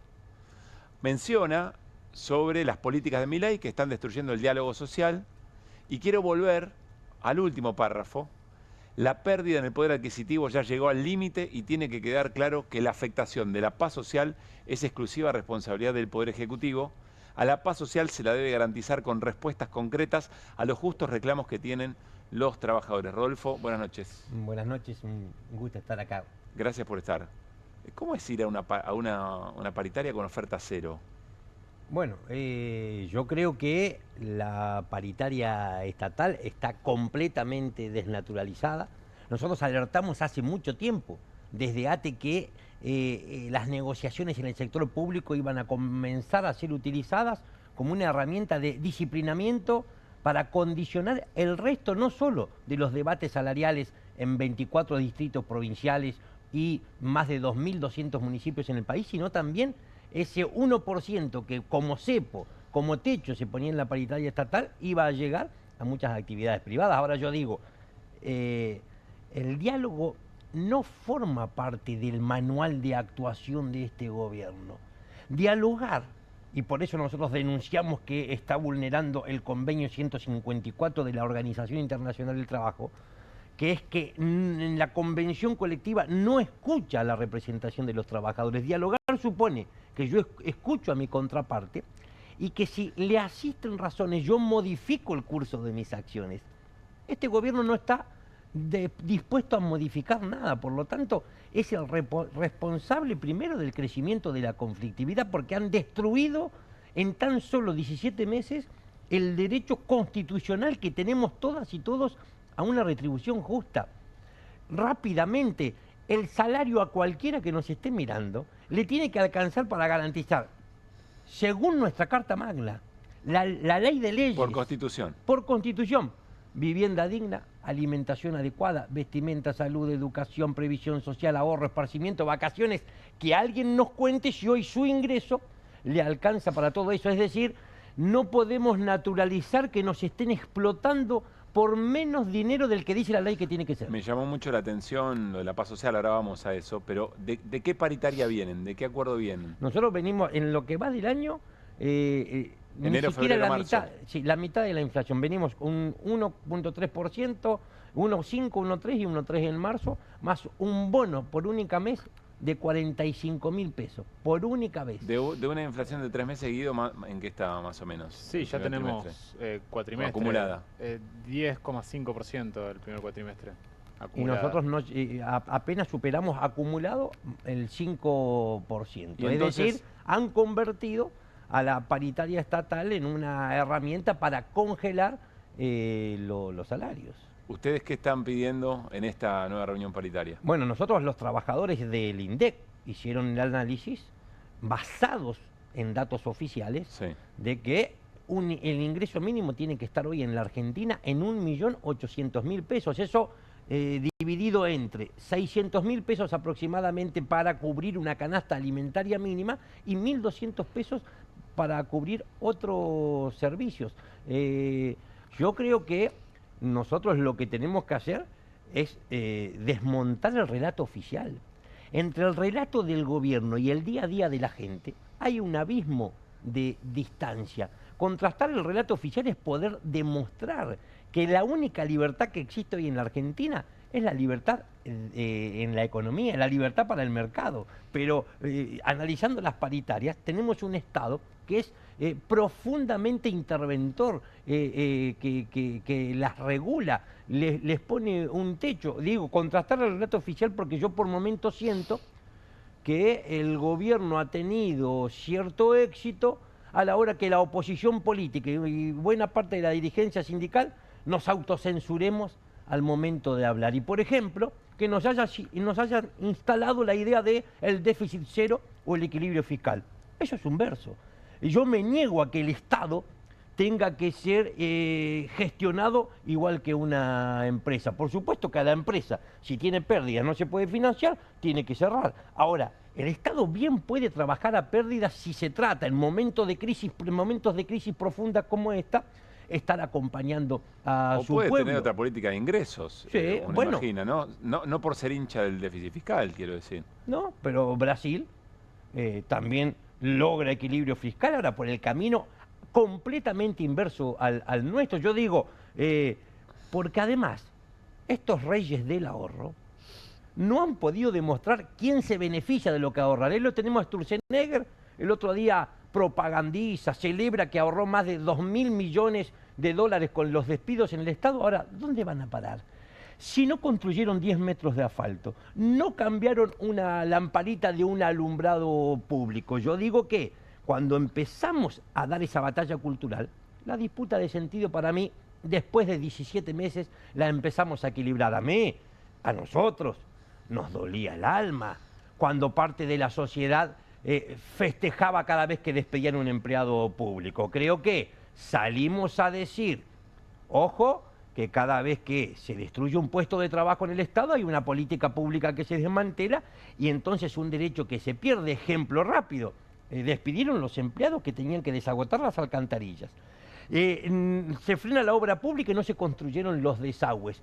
Y además desmantelaron el Servicio Meteorológico Nacional, sí. Es lógico que no se puedan prevenir catástrofes como la de Bahía Blanca, Zárate, Campana y gran parte de la provincia de Buenos Aires. Ayer lo veíamos como parte del desfinanciamiento de la ciencia y la tecnología. Le quiero preguntar a Guido, esto que dice Rodolfo de pisar en el 1% de la paritaria, ¿es lo que nos explicás todo el tiempo del ancla del ancla inflacionaria, ¿cómo es cómo funciona? Sí, sí, absolutamente. Lo vimos en la paritaria de empleados de comercio, de una paritaria testigo de 1,2 millones de trabajadores del sector privado. Lo vemos ahora en el sector público, que ni siquiera la pauta que dijo abiertamente el jefe de gabinete, Francos, en televisión, que efectivamente no iban a convalidar aumentos salariales por encima de la pauta que tenía el gobierno, porque entendían que eso podía generar inercia inflacionaria y, digamos, seguir convalidando precios al alza. Pero visto al revés, quiere decir que la pelea contra la inflación se da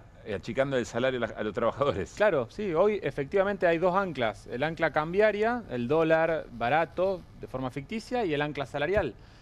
No es casual que sea la mitad explicarlo que el tan aumento... claro como lo explica Guido a los trabajadores. Porque si vos le decís a un trabajador, che, mirá, el gobierno tiene una fórmula para bajar la inflación, que es recortando el salario te va a alcanzar cada vez para menos. Nadie acompañaría eso. Rodolfo, ¿por qué cuesta tanto explicarlo así? No, yo creo que los trabajadores entienden con suficiencia el tema. En nuestro caso, bueno, en algún momento, apenas asumía el gobierno, dijimos casi la mitad, el 48% de los empleados públicos habían votado por el presidente Milei. Están todos arrepentidos. Yo creo que lo que sí tenemos que sostener es que hoy hay que medir los salarios, no como pretende el presidente y Caputo, para ver qué cantidad de dólares alcanzo a comprar. ¿Cuántos litros de leche? ¿Cuántos kilos de carne? ¿Cuántos alquileres puedo pagar? Porque el gobierno nos dice aumentaron los salarios en Pero dólares. algo pasa, Rodolfo, que no es analizado así, no sé si por la mayoría de la sociedad, pero por una parte importante que le sostiene eventualmente resultados electorales al gobierno, los que se han dado hasta acá.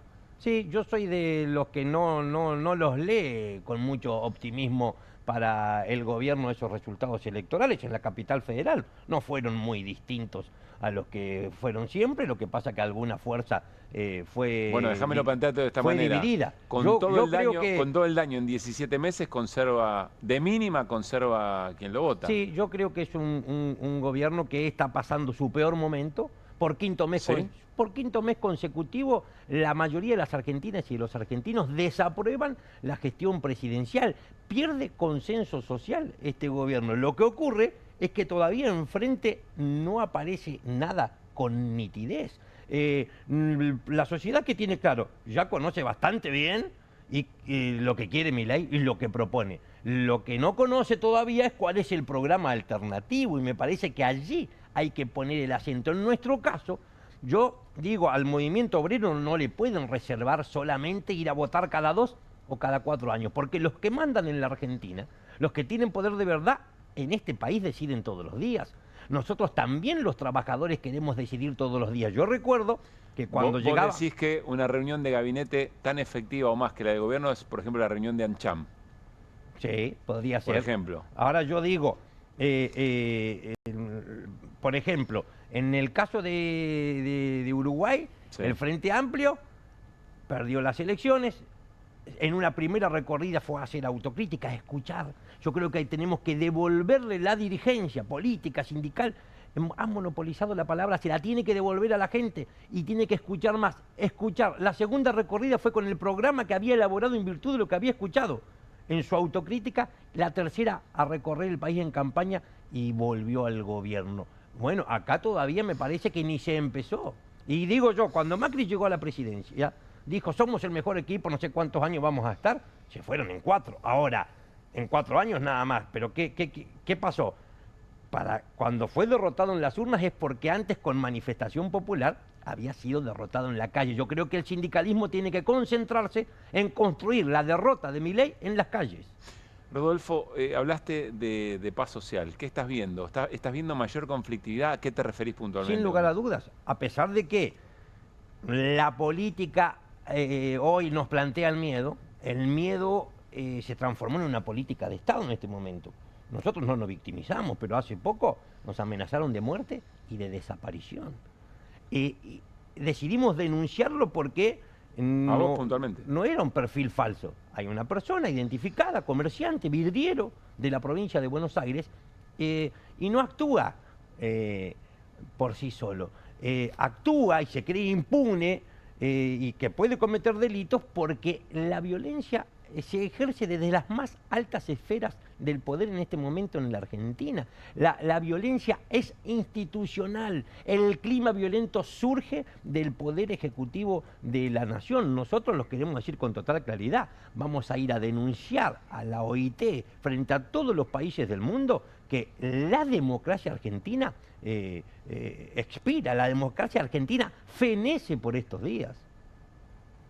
Rodolfo, gracias por haber venido. Nosotros los agradecidos siempre. Nos vamos a ir a una tanda muy breve. Al regresar, parte de esta violencia que menciona Rodolfo, y en algunos casos muy puntual, muy personalizado, recuerdan que Irina nos contó que se esperaba que Milman, el que había sido diputado, aquel que se le escuchó decir cuando esté de viaje, cuando la maten me voy a encontrar camino a la costa. Bueno, había un rumor, más que un rumor, había habido afirmaciones mediáticas que decían que hoy Gerardo Milman iba a denunciar un autoatentado de Cristina Fernández de Kirchner, que Cristina Fernández de Kirchner había provocado su propio atentado como parte de algún crecimiento político, buscando algún crecimiento político. Bueno, ¿qué pasó? Nos lo va a contar Irina Hauser después de esta tanda muy breve. Es Credinauta. Eduardo también. Y Luis y Mercedes y Pablo son Credinautas. Ellos y miles de argentinos formamos Banco Credicop. Y somos Credinautas porque desde siempre creímos que es mejor hacerlo juntos y no hacerlo solos. Porque somos cooperativos y solidarios. Y porque sabemos que solo nos salvamos si lo hacemos entre todos. Ahora, hacete vos también, Credinauta. Movete a Credicop. Movete a un banco distinto. Banco Credicop Cooperativo. La banca solidaria. En Pilar, contamos con Mimuni, nuestra herramienta digital de atención ciudadana para solicitar turnos, realizar trámites y gestionar reclamos de manera ágil y cercana. Descárgate la app o chatea con nosotros por WhatsApp a través de 11 52 38 68 64. Las 24 horas del día. También podés acercarte a cualquiera de nuestros puntos Muni de lunes a viernes de 8 a 18 horas y los sábados de 9 a 15 horas. En Pilar, seguimos acercando el Estado a todos y todas las pilarenses. Pilar presente con futuro.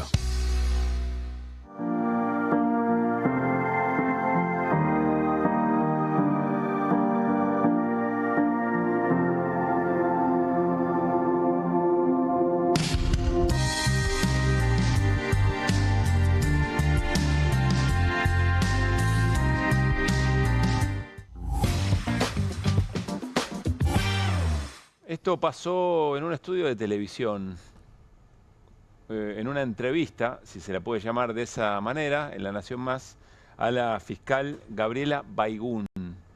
Efectivamente, por el tema del atentado contra Cristina Fernández de Kirchner y por lo que, en teoría, iba a decir Gerardo Milman. Al otro día de realizada esta entrevista, una denuncia de un supuesto autoatentado de la ex presidenta. Miren lo que pasó. Que no existió un autoatentado. Y la jueza Capuchetti también lo entendió así cuando decidió elevar las acusaciones. ¿Le puedo hacer una pregunta, doctora? Doctor Rívolo, a juicio. Sí, no pueden estar hablando... No, discúlpeme, doctora. Vivimos en democracia, podemos estar hablando, estamos contando un dato. Estamos contando un dato. Yo no dije... Acá que vivimos en democracia. Bueno, bien, acá ni Majul, ni Gasulla, ni yo dijimos que hubo un autoatentado. Hay una información que es un dato, que un exdiputado de la Nación va a plantear esto ante la justicia. Una pregunta. Un exdiputado imputado. Perfecto. Usted dice que es un disparate. Usted dice que es un disparate. Yo no digo que es un disparate, yo lo que estoy diciendo es que creo en lo que estoy haciendo, bien, perfecto. En lo que estoy acusando. Bien, doctora, ¿usted le cree a la persona que dijo que Milman sabía del autoatentado? Usted como fiscal que está en la causa, ¿le cree a esa persona? No la escuché a esa persona, pero no está en la causa. No se presentó a declarar. No se presentó a declarar, claro. No lo convocaron. La jueza decidió sacar testimonios y convocarlo ahora. A ver, Luis. No es así, doctora, pero... Están diciendo... No es así, hay otra causa. Sí, se lo discuto porque leí varias cosas del expediente.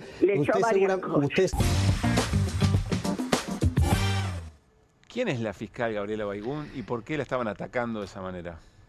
Baigún es la fiscal del juicio oral que se está llevando adelante por el atentado a Cristina Fernández de Kirchner, donde hay 3 personas acusadas.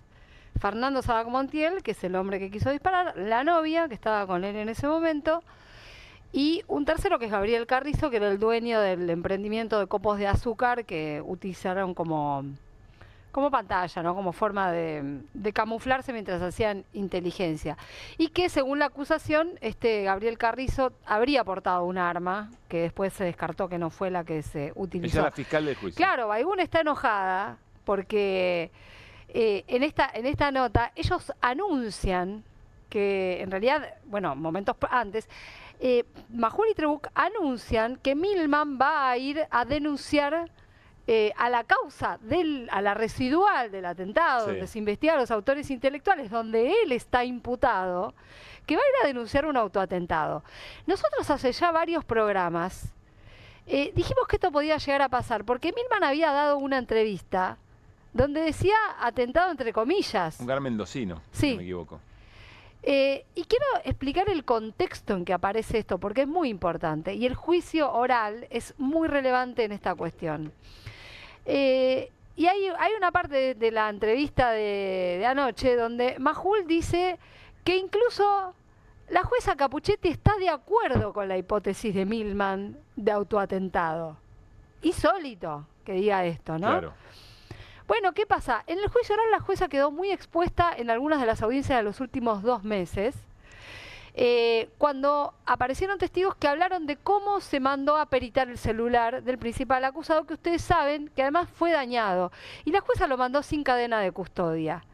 Y la que terminó exponiendo esa situación fue la custodia de la propia Capuchetti, que ya no trabaja más de custodia de Capuchetti. Quedó dañada la jueza. O sea, la jueza quedó dañada. Y la jueza en ese momento le quitó al fiscal la investigación y empezaron a pasar estas cosas. ¿Y Milman finalmente qué hizo hoy? Fue a declarar hoy. ¿Y qué dijo? ¿Cuántas veces mencionó la palabra autoatentado? ¿Cuántas? 0. ¿Y qué pasó ahí? 0. Fue él a defenderse. ¿Por qué él está imputado? Nunca lo citaron a indagatoria. Pero entonces, ¿por qué dijeron estos periodistas que tenían el dato que iba a haber una denuncia de autoatentado? Bueno, acá habló alguien. O la jueza o Milman. O ambos. ¿Quién te dice? Estamos frente a una operación. Esto es una verdadera opereta. En la declaración de Milman hay pura zaraza. Es más, la declaración empieza, no es una indagatoria, porque es una declaración espontánea, pero tiene los derechos de una indagatoria y uno es poder mentir. Entonces Milman fue y dijo cualquier cosa. Bueno, yo quiero aclarar que no tuve nada que ver, y dio a entender que había una zona liberada y que el arma de Sabac Montiel nunca podía haber disparado, cosa que no es cierta porque se disparó 51 veces en un peritaje y sí disparaba. Historias de esta Argentina, tremendo, que un programa de 2 horas, por supuesto, no logra abordar, y todas son importantes. Hacemos lo que podemos. Gracias, Irina, por eso. Lo mismo, Guido Bambini. Nos reencontramos mañana para seguir haciendo QR a las 10 de la noche por Bravo TV. Que pasen bien.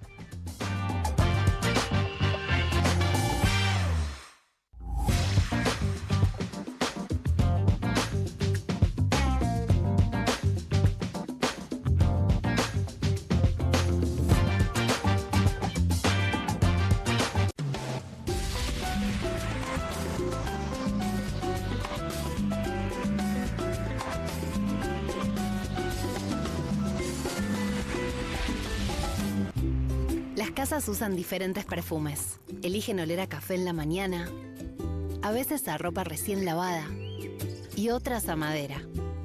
Pero cuando quieren oler a limpio, eligen Prosenex. Sentí el perfume de la limpieza. Prosenex, limpieza que se siente. Lo importante es que tengamos conciencia. Señor, deja el cargador enchufado. La luz, Ciro. ¿Y si volvemos el tiempo atrás?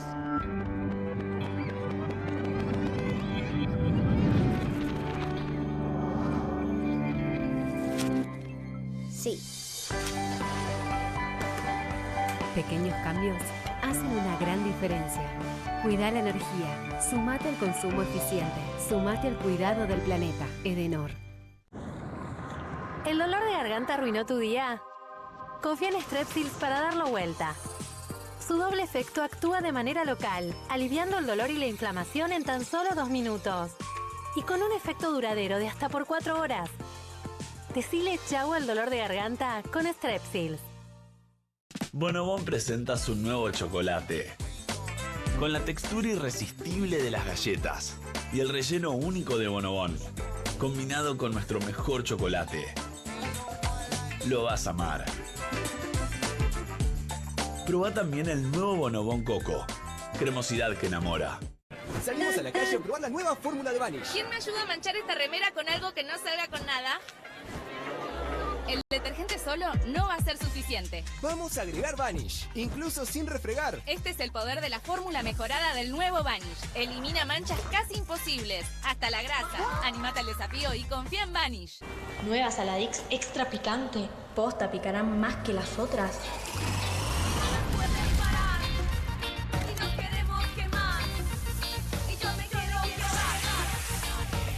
Porque tus ganas de picante son imposibles de apagar. Nueva Saladix extra picante. 1, 2. Bueno, dale, arranca. ¡Pará! ¡Mike! ¿Van a hacer el video con el inodoro con manchas de sarro? Pero si siempre uso lavandina. Eso no lo remueve. ¿Por qué no probás limpiando con Harpic? Que llega a los rincones más difíciles eliminando por completo el sarro y desinfectando. ¡Vamos!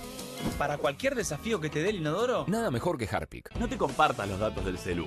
¿Salís? Conectate al ahorro. Con Telecentro Wi-Fi prepago podés tener el giga más barato para usar internet fuera de tu casa. Conseguilo en Mercado Pago y disfrutá 10 gigas desde 629 pesos. Telecentro, conectando con vos.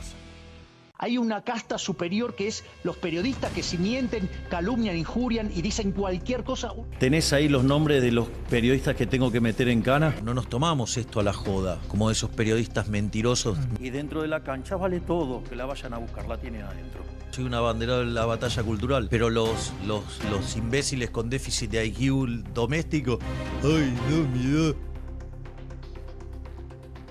Mientras que los imbéciles de los periodistas... ¿Sabes la cantidad de periodistas que tengo para mandar a la hoguera? Las mentiras de los medios. Y periodistas ensobrados, operadores, basuras. No me venga con que son inocentes. No digo que sean tan malos como los periodistas. Digamos, raya el mal gusto propio de cerdos. Creo que es una ofensa decirle periodista así. Milei odia al periodismo.